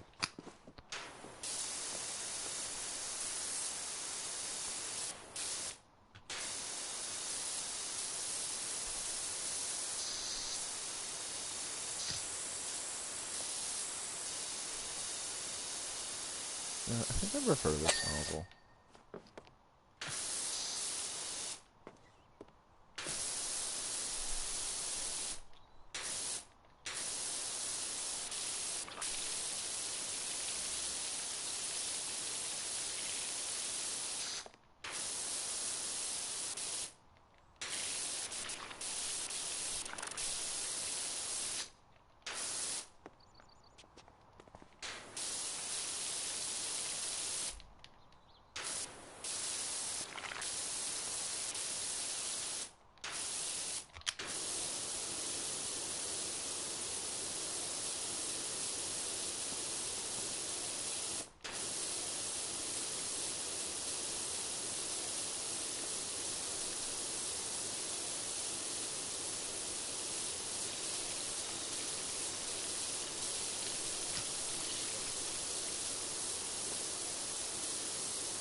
Yeah. Well, I do have to use this one though, eh? Yeah.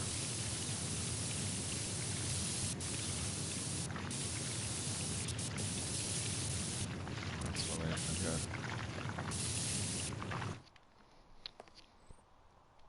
Um,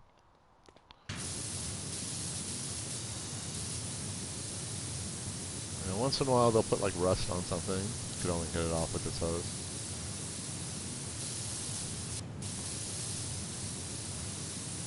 Of course, if we have the triple, I'll make it pretty easy. Okay.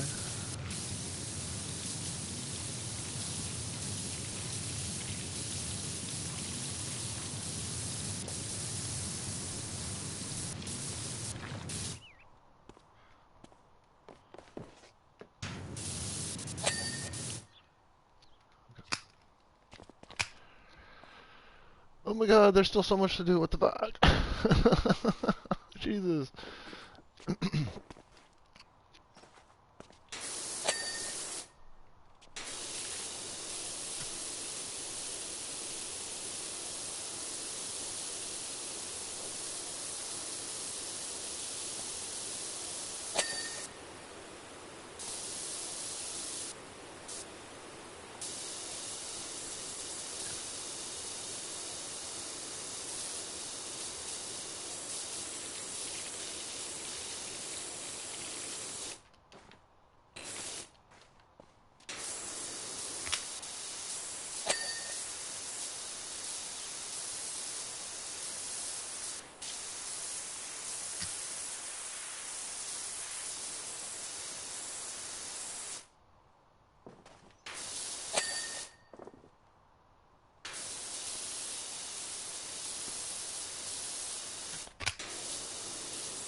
But what?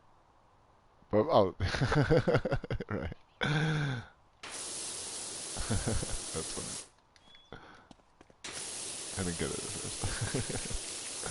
I see what you did.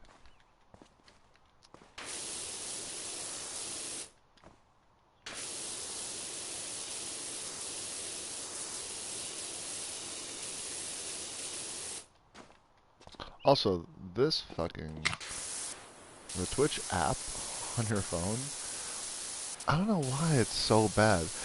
I heard some stat that more people watch Twitch through the app than anything else, than any other source. So you think they would have like worked on that, but nah, the app is like just as garbage as it's like the same thing as what it's always been for. I mean, to be fair, I first tried the app what 3 or 4 years ago. I've just been on browser. Mostly I just use on browser. Yeah, it's like shocking how bad the program runs on your phone. Shocking. Especially because they do such a good job of, I mean, at least in my experience, the servers, through the browser are so smooth. I've never had any, like, problems. Anytime I have video loading problems or anything, it's always my internet. It's never, Twitch itself, which unfortunately is why I think most people are stuck on the app, and like Kick and all these other things. Mixer weren't allowed to take off because Twitch just had such good optimized servers that you just can't compete with it. So that being said, it's weird that it runs so poorly on everyone's phone. Pretty much everyone has a problem on their phone. There's always, anytime it's like, oh, I'm having problem connecting to chat. So I was like, well, get off your phone. Are you on your phone? Oh, well, that's why.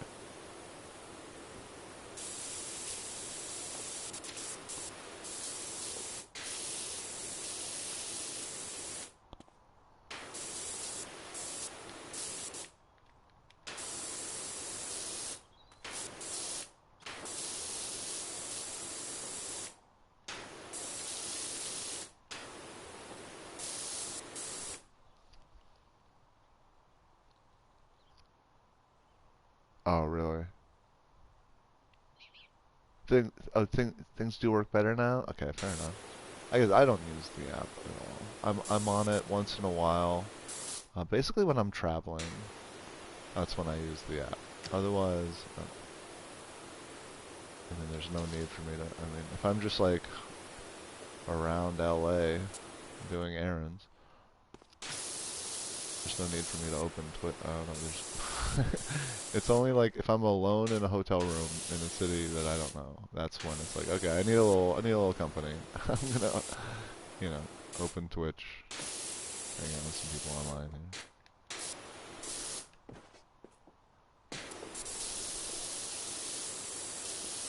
That's the only time I'm on my phone on Twitch, really.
Oh, you check like whispers and personal messages and messages. You'll do that on the phone. Yeah, same. Yeah, and also my PC is pretty. You know, I keep my PC virtually running all day.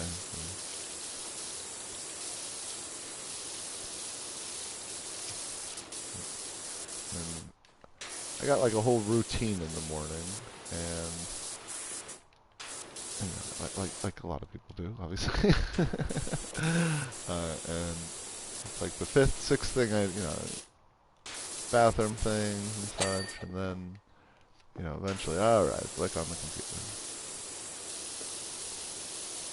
I try not to do it right away, though. I try to, like, at least spend some of the day where I don't need to worry about checking my mail or anything. But I pretty much, that's one of the, sadly, it is one of the first things I get.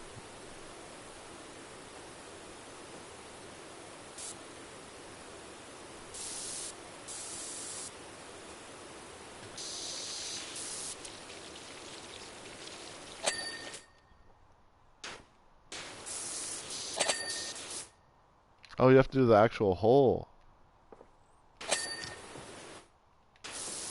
Oh, I don't think I've done that in any of the ninth or the third. We didn't do the actual holes.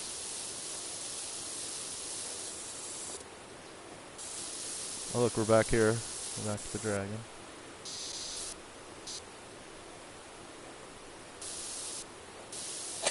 Yeah, look, you gotta get the hole itself. Ah, shit. Yeah, I haven't been doing that. Okay.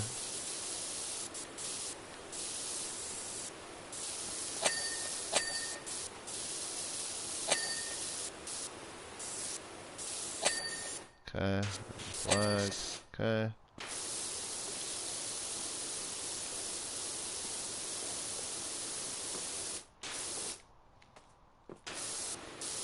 Who called for a live-action How to Train Your Dragon movie? And it's not only the thing is, it's not live action. It's still animation. It's just like really high fidelity animation. What? It's the stupidest fucking thing I've ever seen.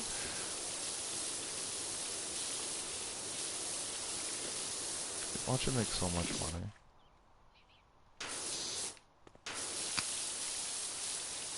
This Lilo and Stitch movie, I don't understand how that ended up making so much fucking money. Like, literally no one was calling for a Lilo and Stitch live action remake, but we got it. And they're rewarded for having made it, apparently. I don't get it.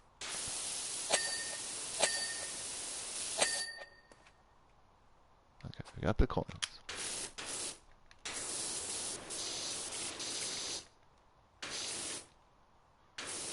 This thing is filthy. So it needs all sorts of rust job on it.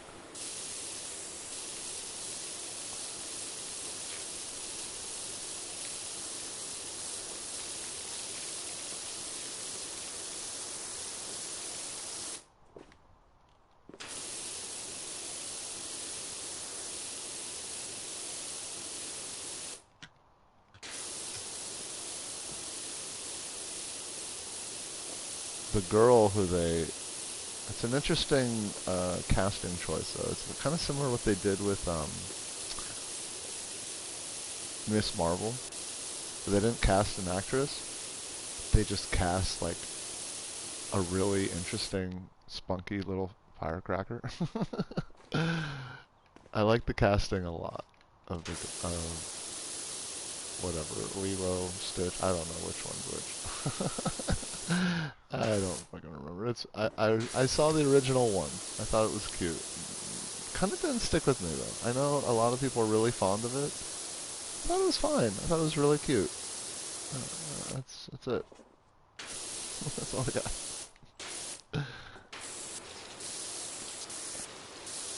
It's like Zootopia.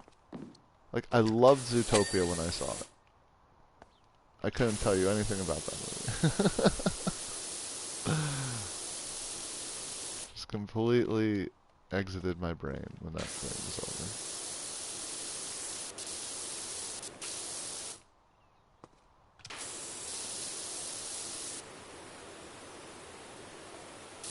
I remember liking it. I remember thinking, that's good social commentary.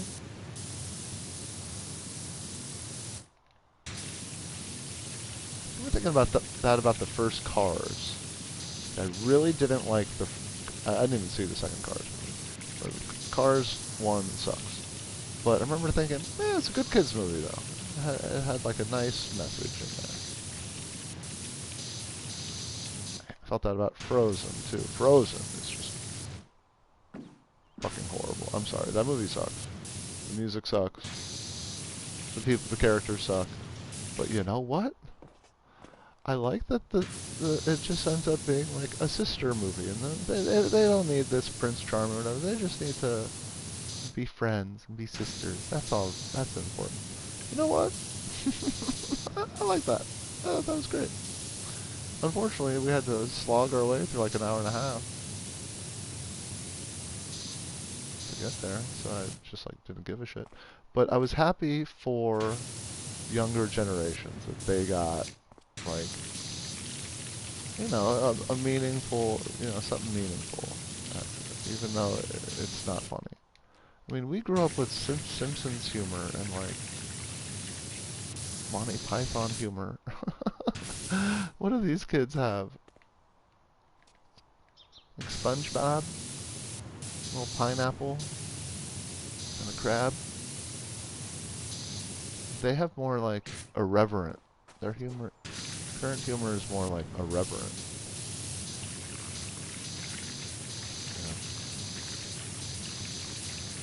It's actually not hard to do that. Like disjointed, irreverent humor.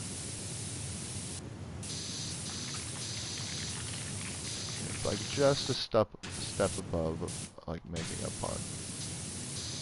Many steps below satire.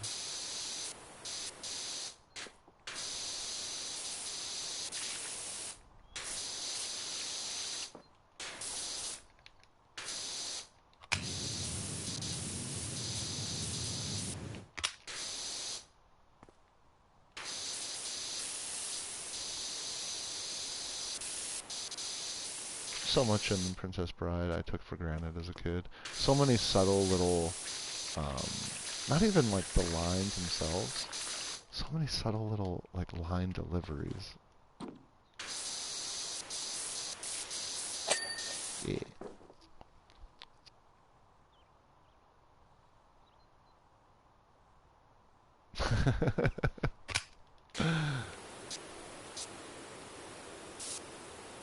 That being said, I've seen an episode or two of SpongeBob. I thought it was funny.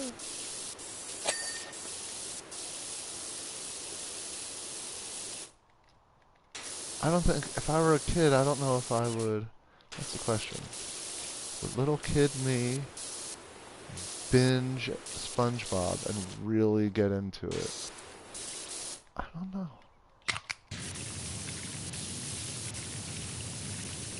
I mean,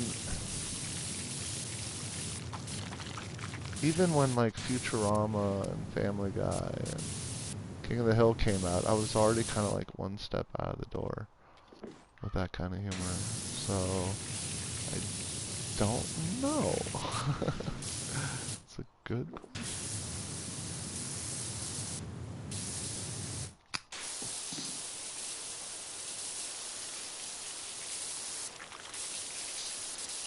Oh, sword in the stone.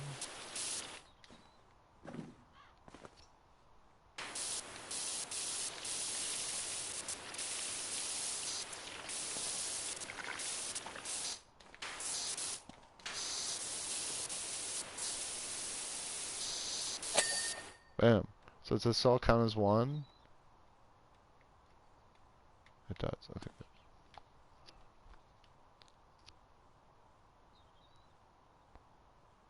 Married. The best part is like the big camera move towards him and how like proper it is, and he's standing there all regal, and then the reveal. There's actually two kind of moments like that in the movie where someone sounds like when we're first in the pit of despair. Like, where am I? The pit of despair. Don't even. Like, don't even think about trying to escape. I mean, that is a really funny little bit. It's just so, it's so Monty Python. A similar kind of bit, like undermines your expectations. I think he's gonna be like, marriage. It's gonna sound all official. No, marriage. It's so funny. I remember even as a kid. Oh my god, that was like the funniest fucking ever. It's still, as an adult, it's still one of the better like jokes of the movie. It's really fucking funny.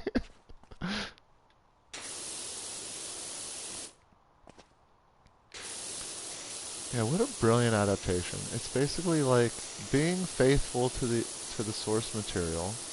I mean, you got to remember that William Goldman wrote the script himself. I keep like every time I see the movie, I'm like, that's right. He fucking wrote the script himself. Like, intentionally kind of shitting on his own material in order to make this kind of Monty Python movie. Where it kind of uses the Princess Bride as dressing to like just tell jokes. Basically. But the thing, and the reason why it's so smart and so effective, and this is something that, I mean, the SNL movies will, any SNL movie will never understand, or any SNL skit, is that the jokes aren't disparate. They're not random.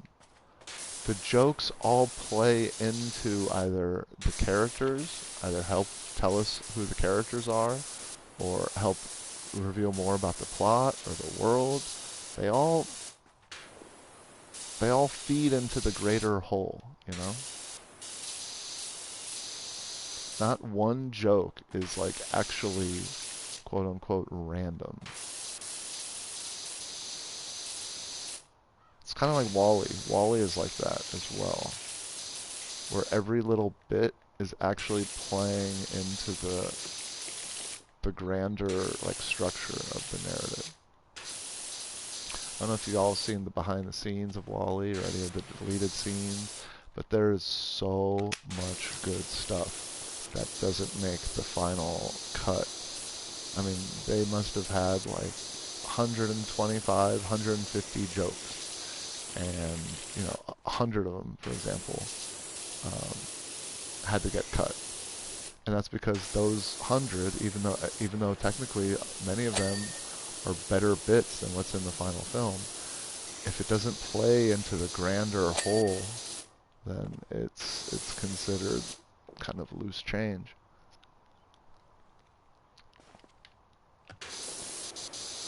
And the Princess Bride definitely operates in the same way.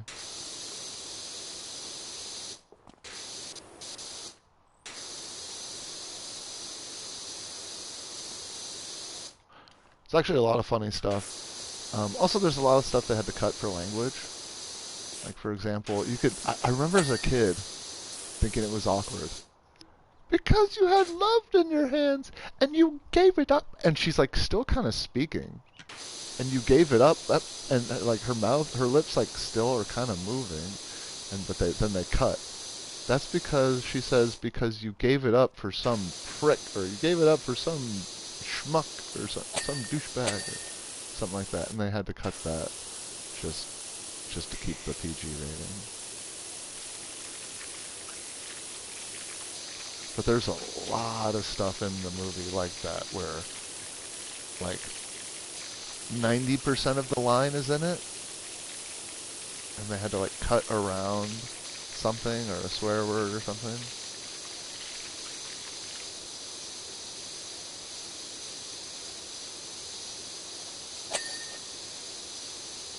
Yeah, I'm surprised to see that like a full extended cut, if you were to do that, of The Princess Bride. There's no like real scene that's left out. It's all there. What's cut out are just tiny little things within the scene.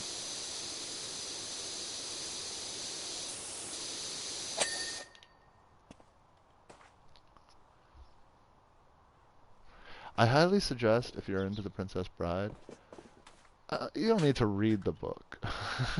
Maybe a bit much. As You Wish by Carrie Elway. What I do recommend, though, is there's a Kevin Pollak interview on the Kevin Pollak podcast, when Kevin Pollak used to like have a podcast on YouTube. And it's just them sitting, and he's promoting the book, and they're basically just talking about The Princess Bride, and he's distilling everything that's in the book for like this 2.5 hour interview. And I mean, I've heard more amazing behind the scenes anecdotes in that interview than anything else I've discovered in like any documentary or behind the scenes stuff.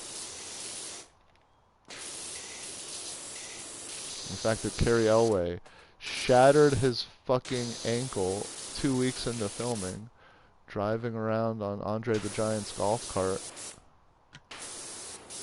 and they weren't done rehearsing for the sword fight scene, so they had to. He spent the whole shoot with the shattered ankle. He shot that scene with like a cast on, like a special boot on, because it was still it was still recovering. He was apparently in excruciating pain.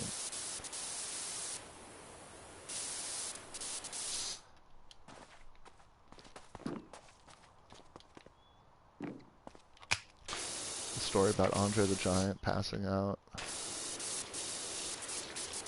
in their hotel lobby, and they couldn't wake him up, so the hotel just roped him off and put out a sign that said, "Do not," what it said, "Do not wake the giant," or something like that. They put little velvet ropes around him. It's like the funniest fucking thing in the world. It's so cool. There's so many stories like that. I mean, apparently it was just one big party, the filming. you know, they would work hard and they played even harder.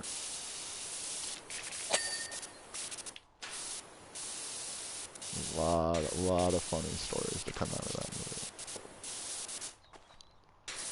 Oh boy, these suck, by the way. This is gonna take forever. We have to get each one individually too, don't we? Yeah. Oh my god. This sucks. I have an idea.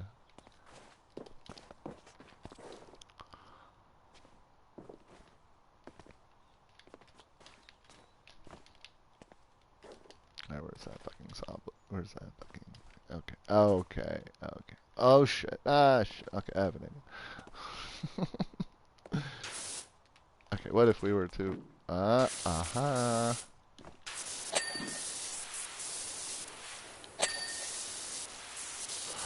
There we fucking go. Shit. Oh, shit. Okay, we got that.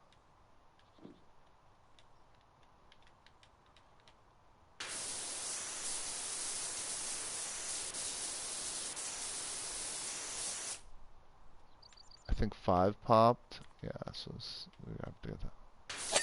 Oh, there we go. Alright. And then, what's this in the middle? That all counts as one. Sweet.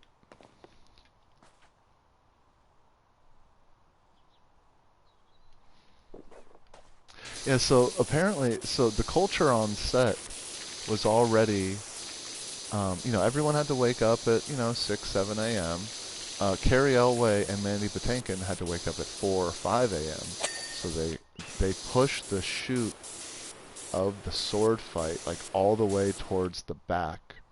So they had, you know, the whole shoot to still kind of rehearse with the choreographer. And so their job was to wake up early and focus on rehearsal of the sword fight. And anytime they weren't shooting, you know, everyone's hanging out and everyone's laughing, and Rob Reiner would be like, ah! Then he would stop cold in his tracks, and he'd see Carrie Elway and Mandy Patinkin hanging out laughing. He'd be like, what the fuck are you two doing here? You two need to get to work. Go, get to rehearsal. Like, they weren't allowed to hang out and relax and have fun with everyone. They had a very different experience. I mean, obviously at night everyone's hanging out together, but pretty much during the day when everyone's working, Carrie Elway and Mandy Patinkin had to just rehearse their ass off the entire time.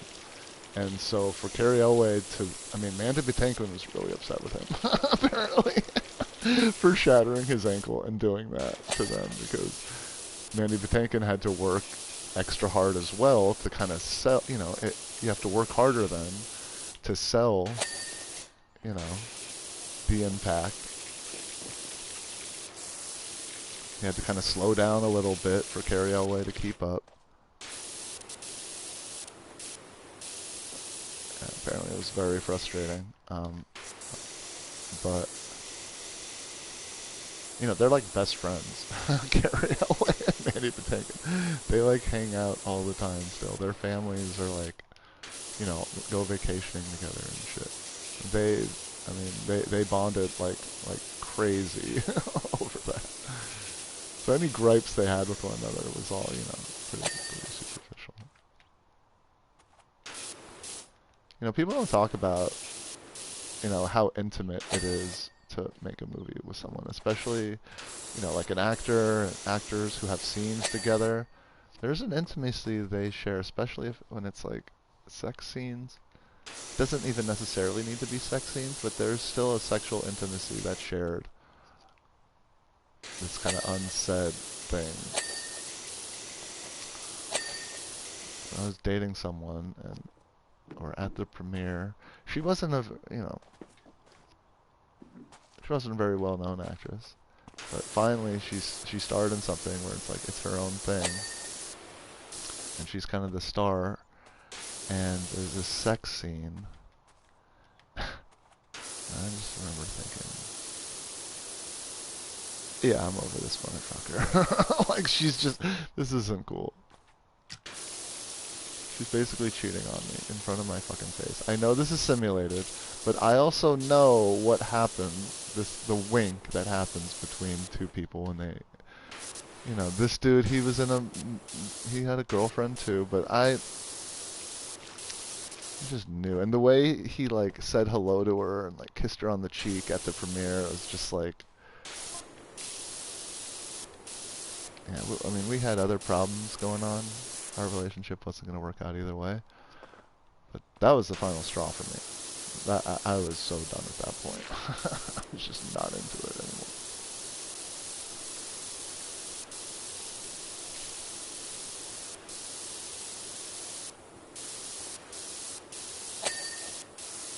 I wish I were like, you know, not more progressive and not jealous and in that way, but sorry. I'm human. That's the way I reacted.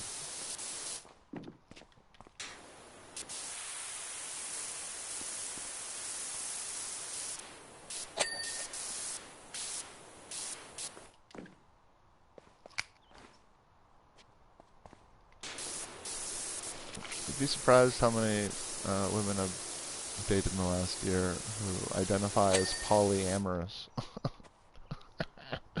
Basically, the second they tell me that, I'm like, yeah, this ain't gonna work. I ain't into that shit. Like, yeah, you could be with other. I don't care if you're bi or you're with women, whatever. Have whatever sexual orientation you want, but when we're together, you're like, I'm with you and you're with me. I know that's very old school, and sure, you might look down on that as being, you know, 1950s white picket fence, idealistic. Maybe that's not the way humans were intended to be. Sure, fine. That's the way I work, though.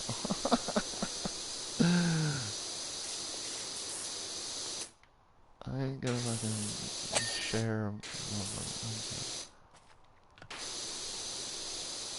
Well, you said on your profile that you're progressive. It's like, yeah, but I'm not a cuckold, aren't I?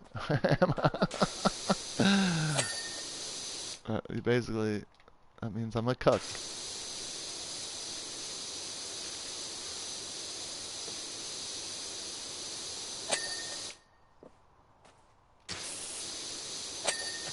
I mean, we could do that. We could do some cuck play, you know, but not like, you know, you can't do that shit on your own. No, I'm kidding. No, I'm not into that either.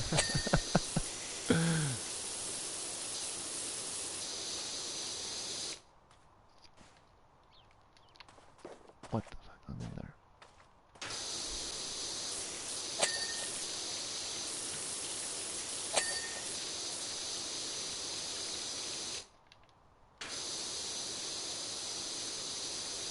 That being said, I would be open to being into in like a proper committed three-way relationship where, you know, where three people are committed together. That would be kind of fun. That'd be interesting.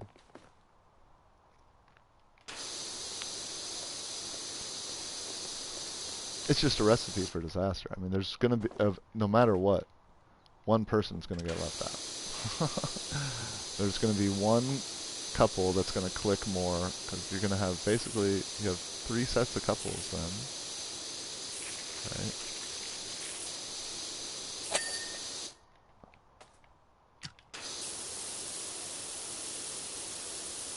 And there's gonna be two people that are gonna click more than the other two connections. I don't know.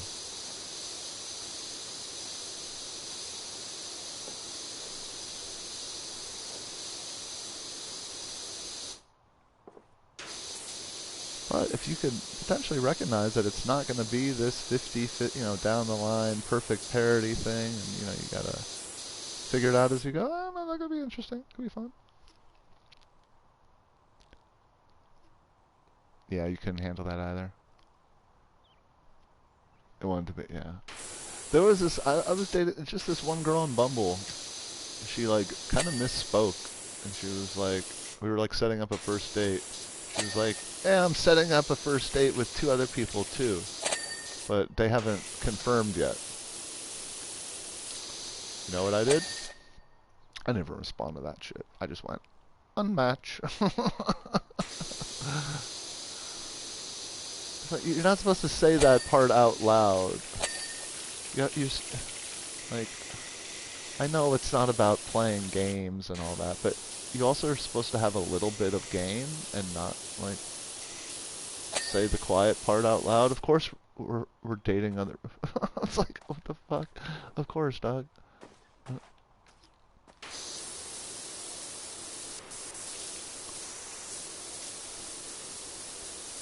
I was actually, like, super sexually attracted to her. So. The hard part about dating in LA... Sorry. I'm gonna say it. All these fucking skinny-ass motherfuckers. All these skinny-ass bitches swiping right on me. Man, when are these thick girls gonna swipe right on me? What the fuck? I'm worried about lifestyle and health and all that. Can't worry about just adding on a couple extra pounds, you know what I'm saying? Fucking bullshit. Not many people are my type right now. Online in LA. I don't really have a type, but if I were,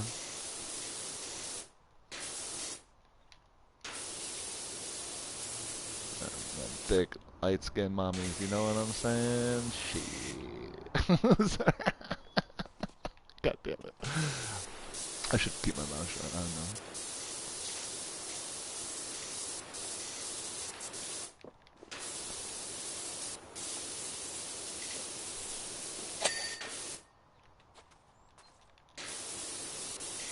That's why I felt so good, man. The second I arrived in San Antonio, I was like, oh shit, this place is amazing. That's like, that was like the whole population. I was walking around with the semi like the entire time. Like, what the fuck? Everyone's getting my shit percolating. It is not like this in LA. Everyone's just, nah. Everyone looks like the same. There are so many, like, wannabe... Everyone just wants to look like Kim Kardashian, I swear.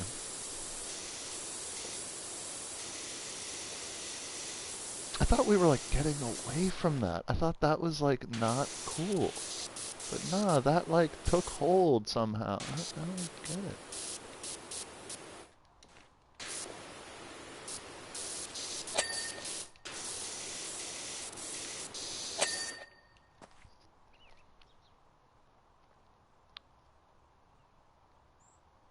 Oh, fair enough, yeah. I mean, I'm not gonna, you know... The love of my life was a very small, petite little girl. So it's not like I'm gonna just... You know...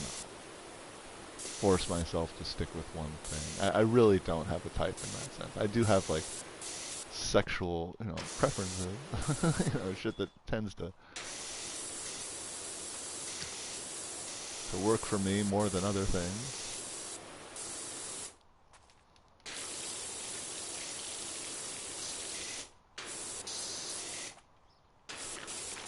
It's also hard for me dating online.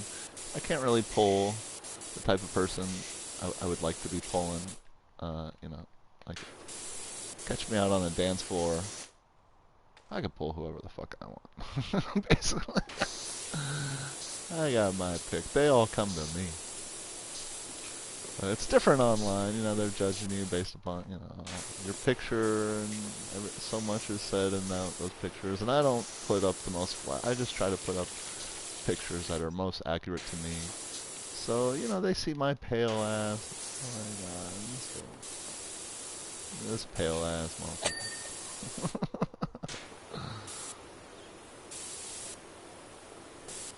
They got no idea.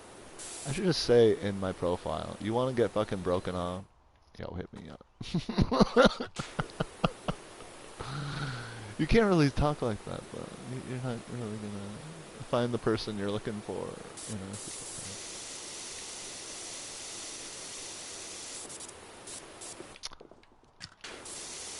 Fucking dating, it's so stupid. It's like the stupidest thing in the world. go on the first date, you have to drop how much money? Just for tea?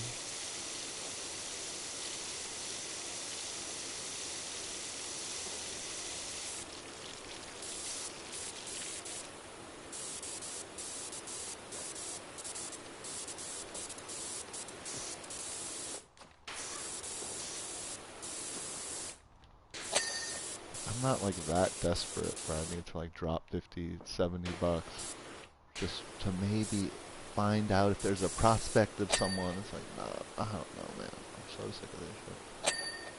Can't afford to like go on all these first dates.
Damn. Oh.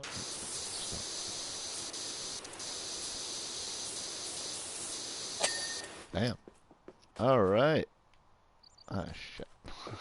Got all that to do. Yeah. Going along, extension.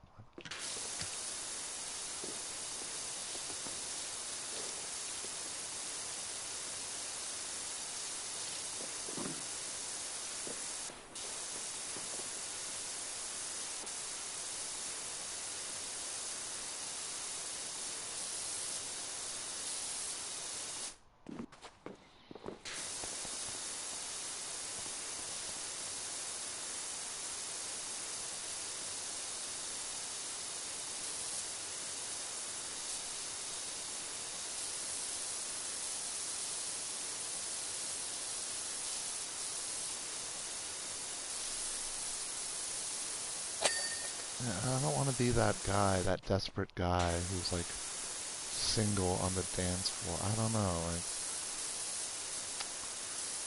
I go dancing with some friends and hopefully you meet someone. I don't know, but that's not like I don't know. Somewhere at a like, where do you go out dancing but isn't like a club? You know what I'm saying? I don't want to meet someone at the club, but how do I meet someone dancing? Take like some classes, I guess, but that's also kind of desperate. It's like what people do when they're desperate and they don't want to seem like they look like they're really dating, you know?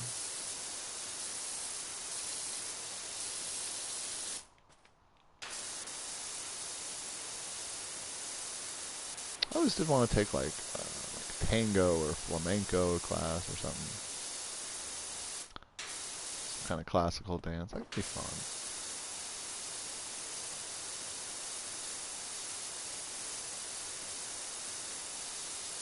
You want to do that like when you're in a relationship, though, not like when you're looking for one. What do I know?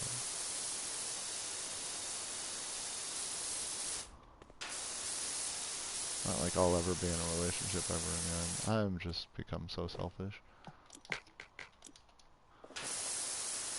And I don't like sharing bed with people. I mean, people are just too hot, you know.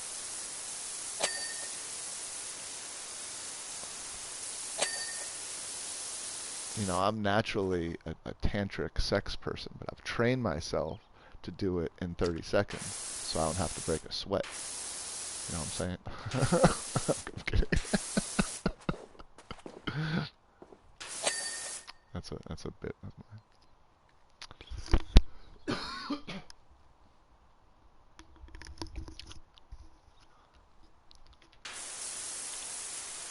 I don't like sweating. I hate it. I like being hot.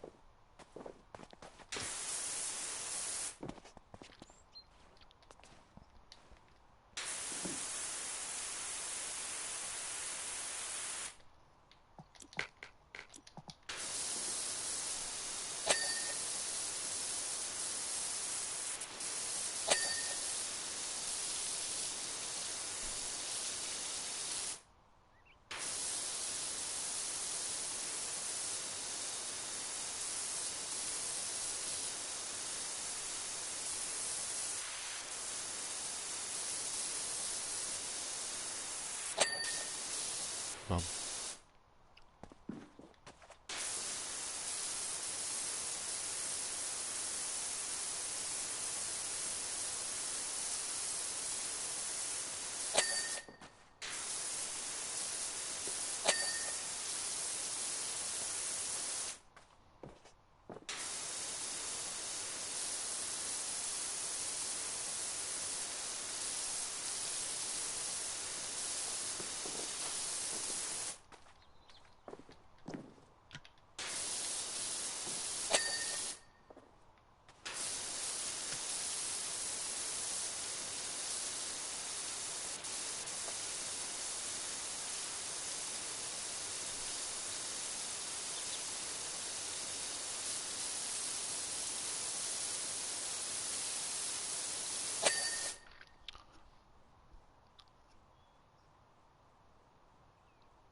but the thing is, but you make content together. Okay, so you make content together, right? And then everything is like, what happens when you break up? Then, like you have this shared business that's like online for public consumption. You know, how fucking awkward is that? I break up with a bitch. You know, she gets removed on Facebook. You know, so what am I supposed to do there? Just like delete all the VODs.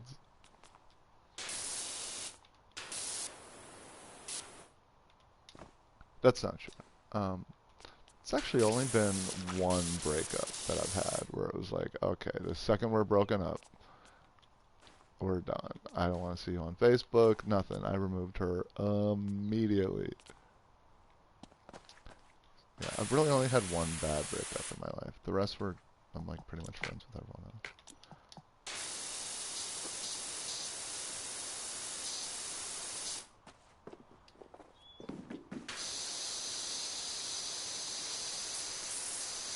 Bitch broke up with me via text.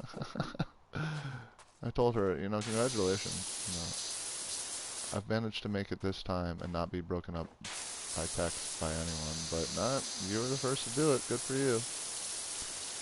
And she had a good response. She was like, it won't be the last. Fair enough. Good response. Good comeback.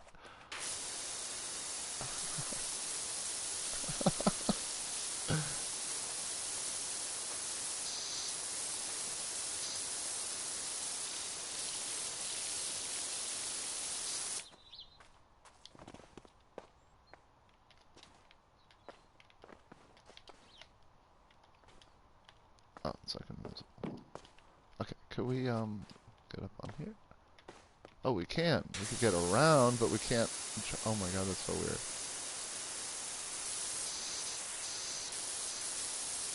Alright.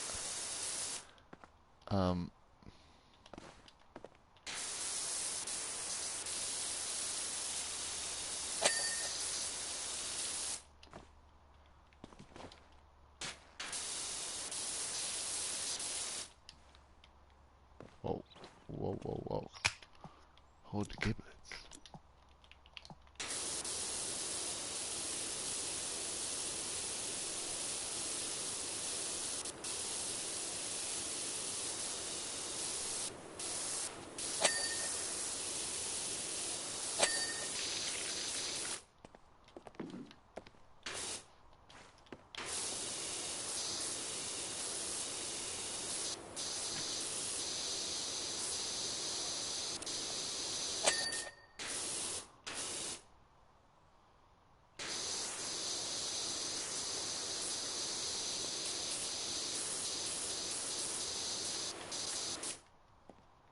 Well, that one's done. We have to do this one.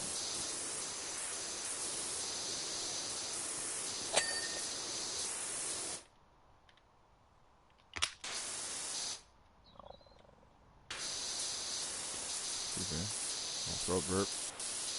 Action. My bad. Alright, all that's done. Yeah. Okay. One, this together.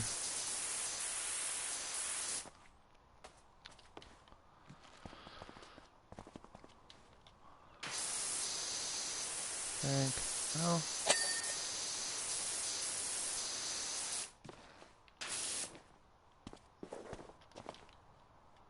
A little bit.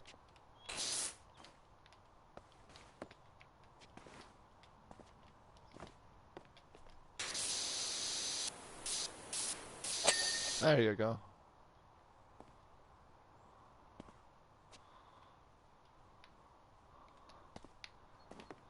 Okay.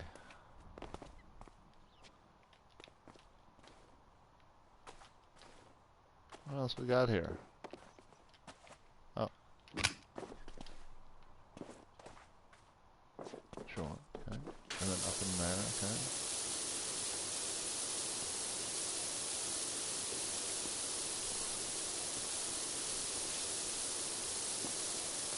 Boy, we've been talking personal today, huh? That's alright.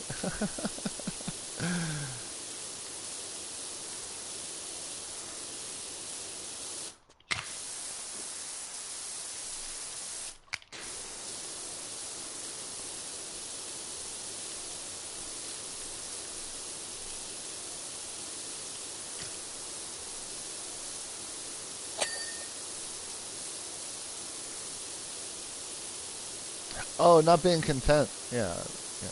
Like content, not content. Yeah.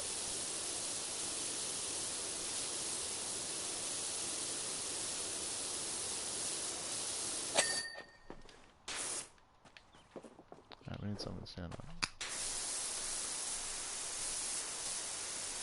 Oh, we're getting there. Message is already outdated. 92%, baby. Let's go.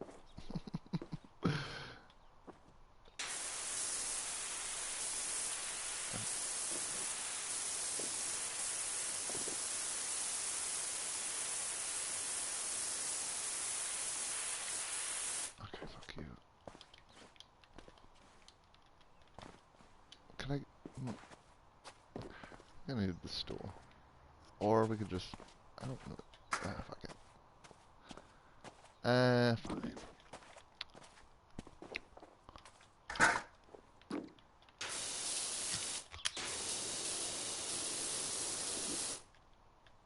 Oh. That's not even the one I need. Okay. Here.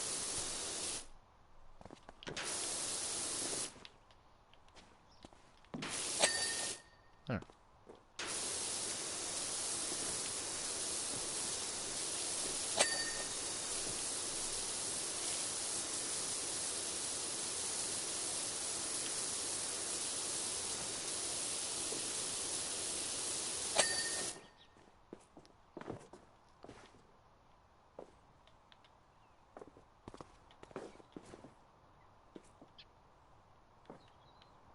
Okay.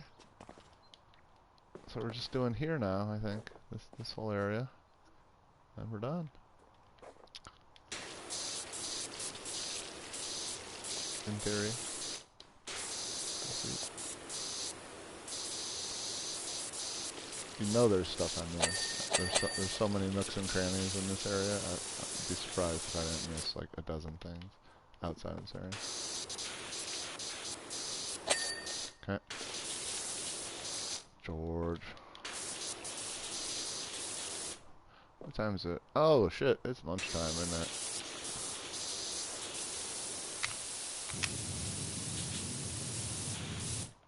Shit.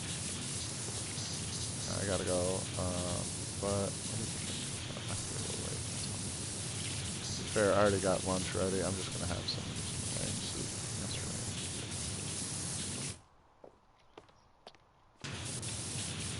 Heat that up and take some minutes. She didn't take care of George though, but she can wait. She can wait till noon. That's fine. As long as she eats before like 12:30. I don't want her really eating after that. She eats again at 6:30. I like to space it all out by 6 hours.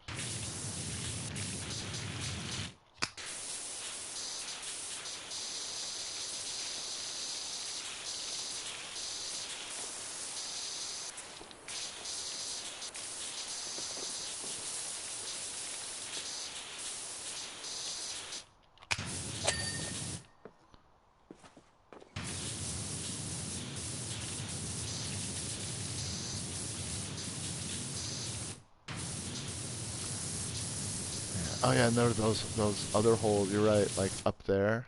There's a hole we gotta get to up there. Let's do that now. Absolutely right. Of course, I went. It's a good thing I went the short way. Yeah, like here. Where's the hole? Here. Oh look, we did get it.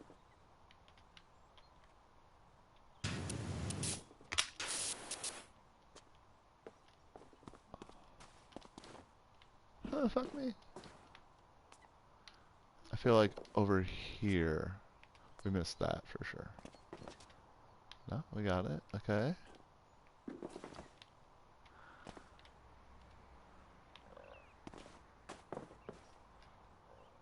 Oh, we're good.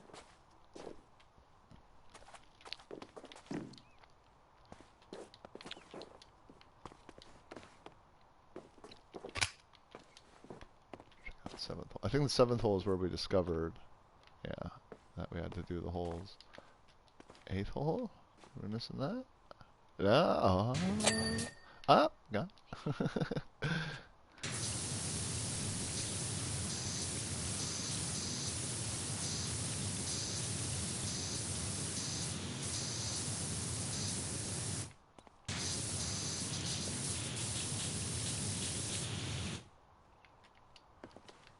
I'm stuck.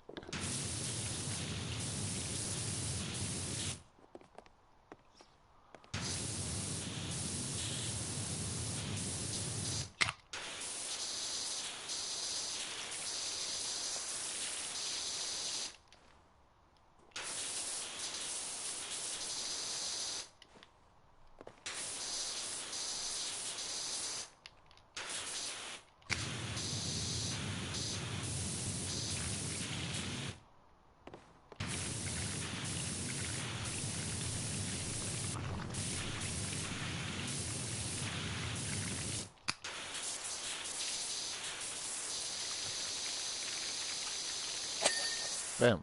Alright. I don't even know here. Let's just... Gotta start somewhere.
Fucking arrow.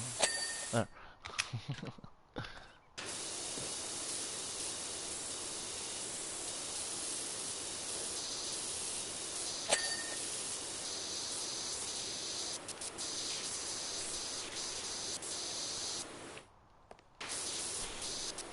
And give me the flag. There you go.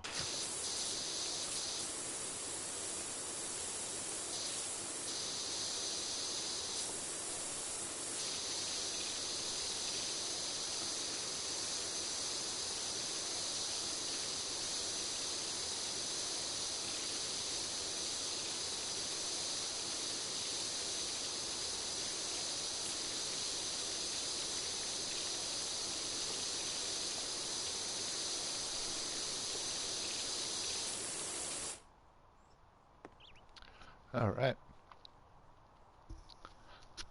Yeah, for real. This would actually be a really legit job. The only thing is, okay, I was thinking about this the other day. It's a very dangerous job though, because you're spraying stuff around. Even if you're wearing a mask, doesn't matter, man. You're breathing in all sorts of particulates.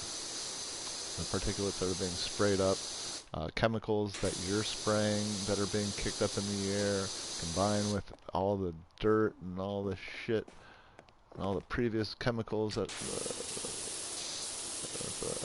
thing has been coated with, like a deck, if it's been, has like weather resistant stuff, and you're kicking some of that stuff in the air. I mean, you're breathing all that shit in.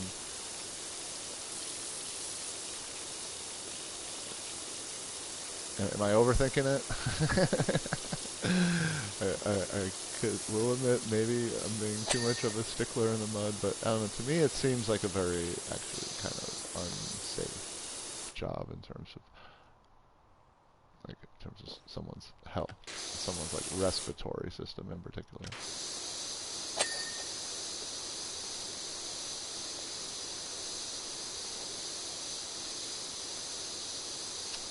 It seems very gratifying though, like after, like being in construction, for example. Like you're working with your hands, and after a day's work, I mean, every single day, you have, like, you could see what progress you've made, right? I think there's something incredibly satisfying about that. Also envious a lot of my friends are like music producers. I'm envious of them because, I mean, they work on a song, even if it's a half hour or an hour, all of a sudden they have something to show for it. And, and then one could listen to it, give feedback, and then, like the writing process, the exact opposite. You have to, like, go away for, like, months. And then you have to ask someone to commit a couple hours of their time for you to read your script, and it's like there's nothing more selfish than asking someone to read your fucking 120 page script. I don't know. Nothing more selfish.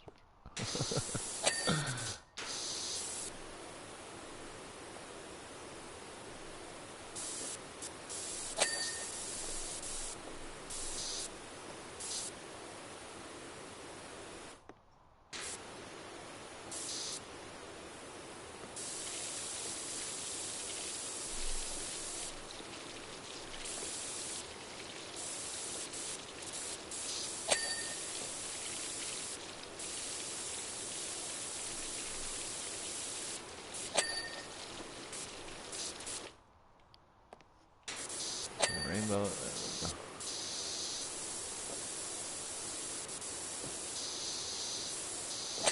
Hank, there. 97, baby. Let's go. We're fucking getting there. Ooh, look at that. But in Captain America's voice. Oh yeah. I mean, who wouldn't want to sound like Chris Evans? Sound, look. I bet he fucks like a champ too. You know what I'm saying?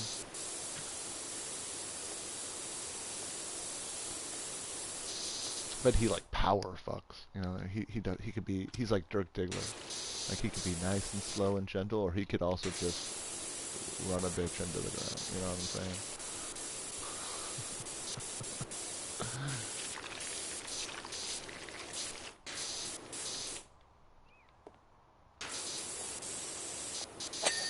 You know who strikes me as having one and only one tempo? Is Robert Downey Jr. That fool, I guarantee you, does not know how to fuck. I don't know why. I've always got that impression that he's one of those like selfish fuckers that like will like fuck with his eyes closed at like one pace, like a jackrabbit for 5 minutes with his eyes closed. Then he nuts, and then he doesn't even look at the girl. He's like, "Oh, was that good for you, baby?" And they were like, "Yeah, I came." Totally lying. It was all right.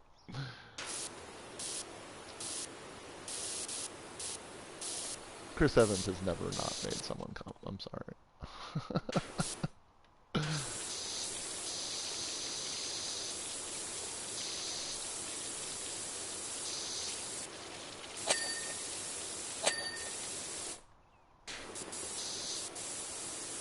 I mean, I'm like creaming just when I like look at a photo of him. You know what I mean?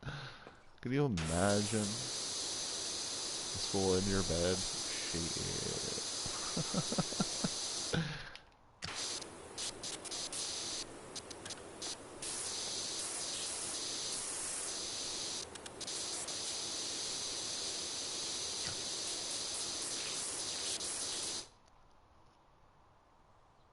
Captain America. Oh, I'm talking about Captain America.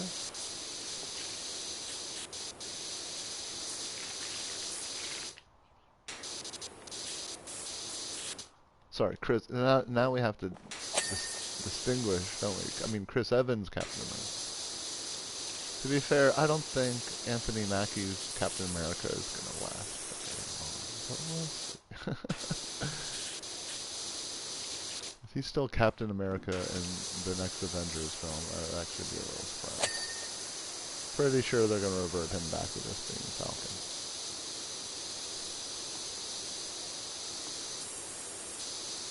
From what I hear, I mean, I don't watch Marvel stuff anymore. But what I heard of the new Captain America movie is it actually would have been an okay film had it just been a Falcon film. It's them tacking on, forcing it to be a Captain America film that is what sank it.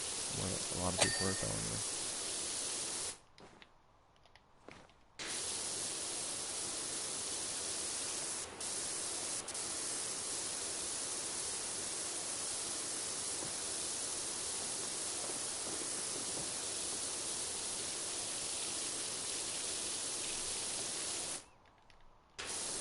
I have a friend still.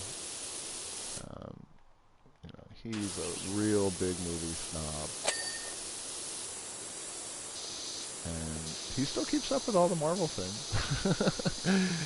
You know, he doesn't lose track of any of that. Um,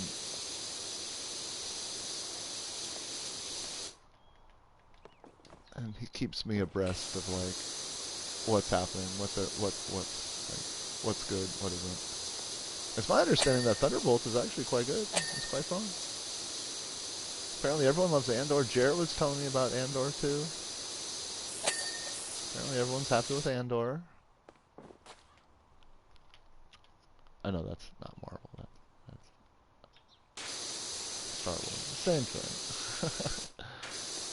Same multi-billion-dollar brand that's being shit on by the people who created it. Yo, we're like almost done here. I'm about to get that checklist coming up. Come on. Nope. Okay. Alright, so no checklist yet. So that means we did miss tons of stuff. Okay. Castle Keep Battlement Wall. Castle Keep Battlement Wall. Castle Keep Corbels. Castle Keep Corbel. What was that? That's a Corbel. That's a Corbel. That's a Corbel. Castle Keep Corbel. Castle Keep Corbel. That one? Yeah, that one.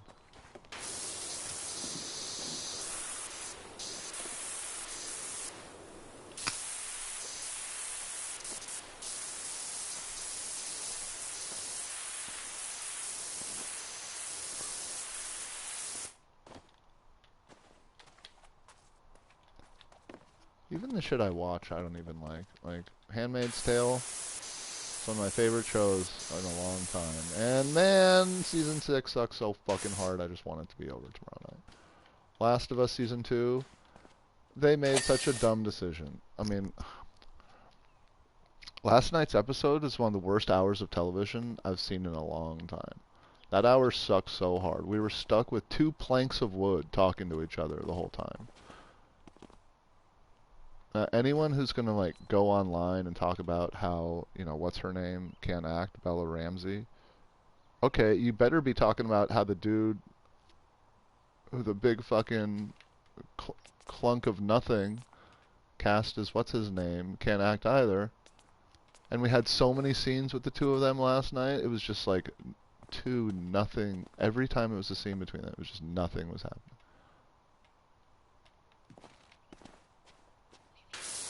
It was a shame because episode 6 was so character based and was like actually really, really good.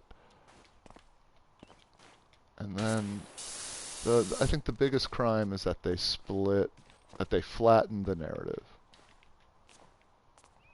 And that we get no Abby for season 2, and they tease that it's going to be non-linear and we're going to go back for season 3. It's like, okay, well, we should have been going back and forth the whole time. If we could go back and forth in a video game format, why did they feel that that was too complicated and too much to do in a TV series? It's absolutely unacceptable that we're not going back and forth. That's the big problem in the end with season 2. Is that macro decision they made to flatten out the non-linear narrative. There's no sense of Abby. And so that way when Owen dies, when she shoots Owen, we just met him. We don't give a shit. In the game, when she shoots Owen, it's like, oh fuck, she just fucking killed Owen. Like, because we've been giving a fuck about him the whole time.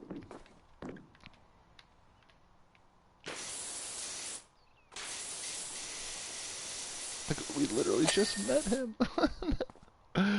Like, just no impact. I'm sorry. There's so many big decisions. I mean, a lot of it comes down to the dialogue and the fact that, yeah, Bella Ramsey doesn't really have much going on in terms of expression and different expressions in her face, sure. A lot of that could be fixed in the overall macro narrative. But it's disappointing as hell. Castle tower windows, castle tower buttress.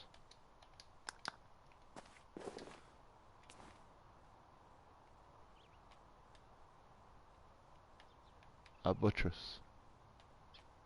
That's a buttress. That's a buttress.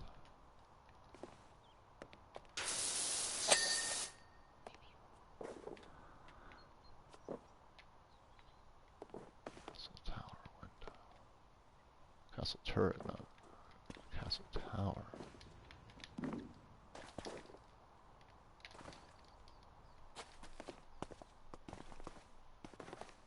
Yeah, we got last episode of Handmaid's Tale tonight. Literally the finale of Handmaid's Tale is tonight. And I couldn't give a shit less. I've been invested this whole time and I just want it to be over. Good job, showrunners.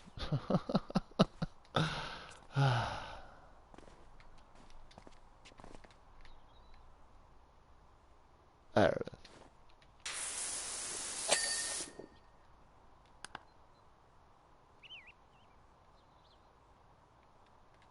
Courtyard turret roof.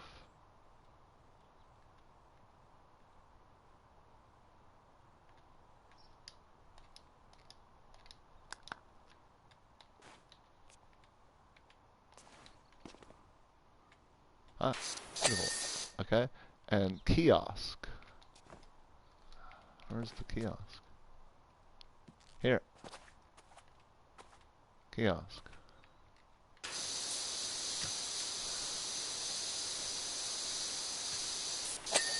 Boom. Okay.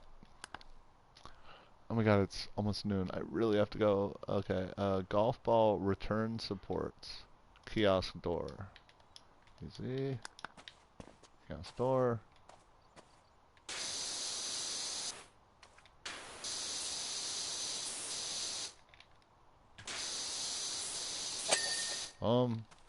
What was that? Golf ball return supports? What the fuck? Wait.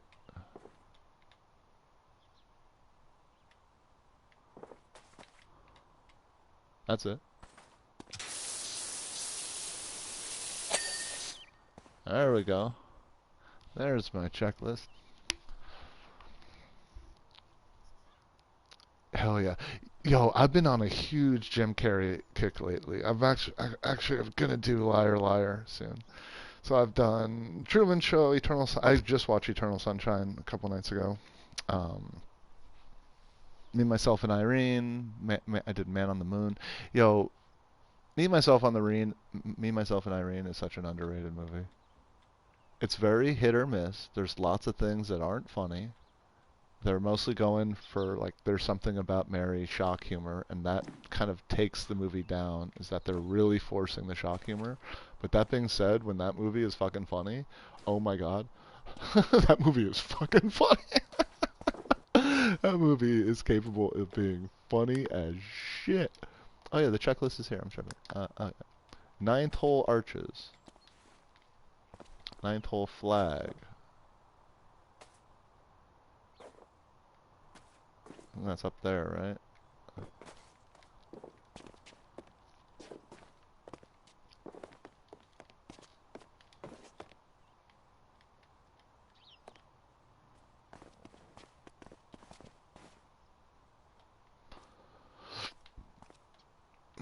What?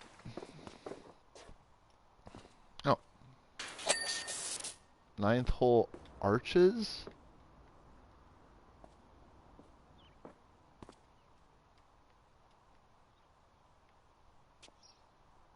Oh, these little fucking things.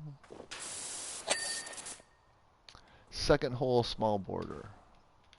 We got one more to do and we're done. Seventh. Eighth. Fifth. Fourth. Third. Second. Small border? Small border. Yo, only a 3-hour stream to complete this fucking level. Holy shit. And I still can't do it.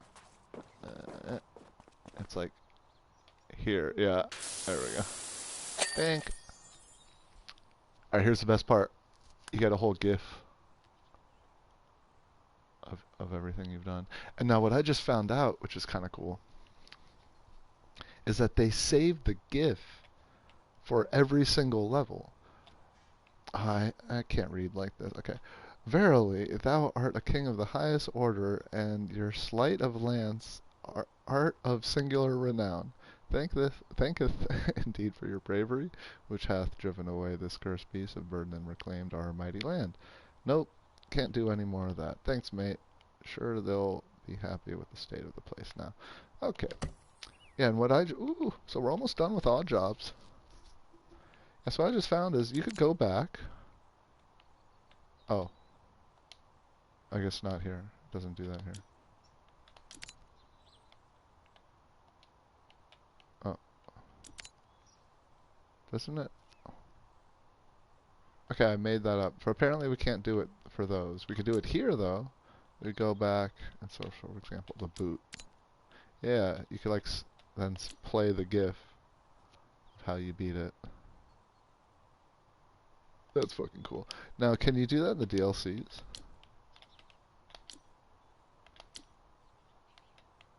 See how we did the train? Nah, you just have to like... Wait, you can't even replay the level if you want to? What the fuck?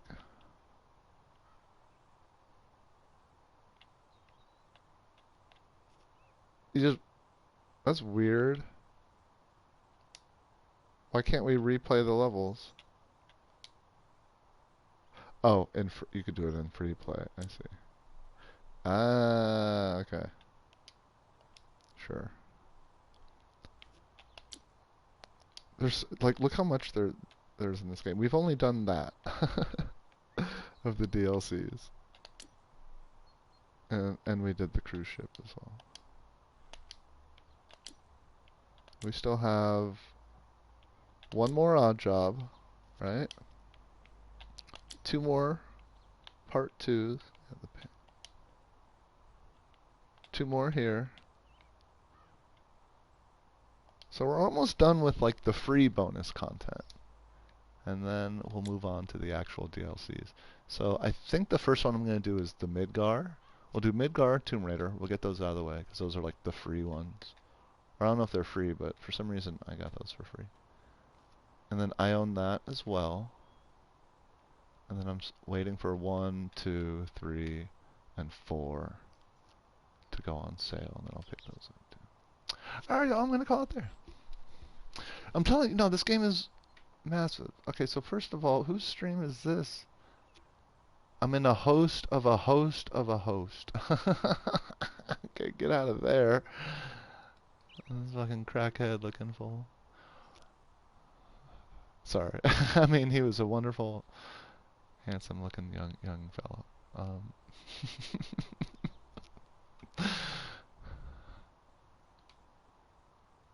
And so Sammy.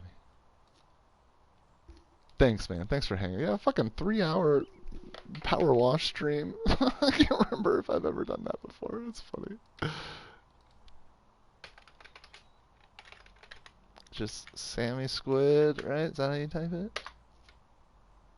I do it right? I did. Thanks for hanging, XT. It was a pleasure. Always a pleasure catching up with you. Oh, I have to get my headset connected to the PC. Okay, I'll do that after. Okay, okay. Thanks, man. You as well. All right, peace.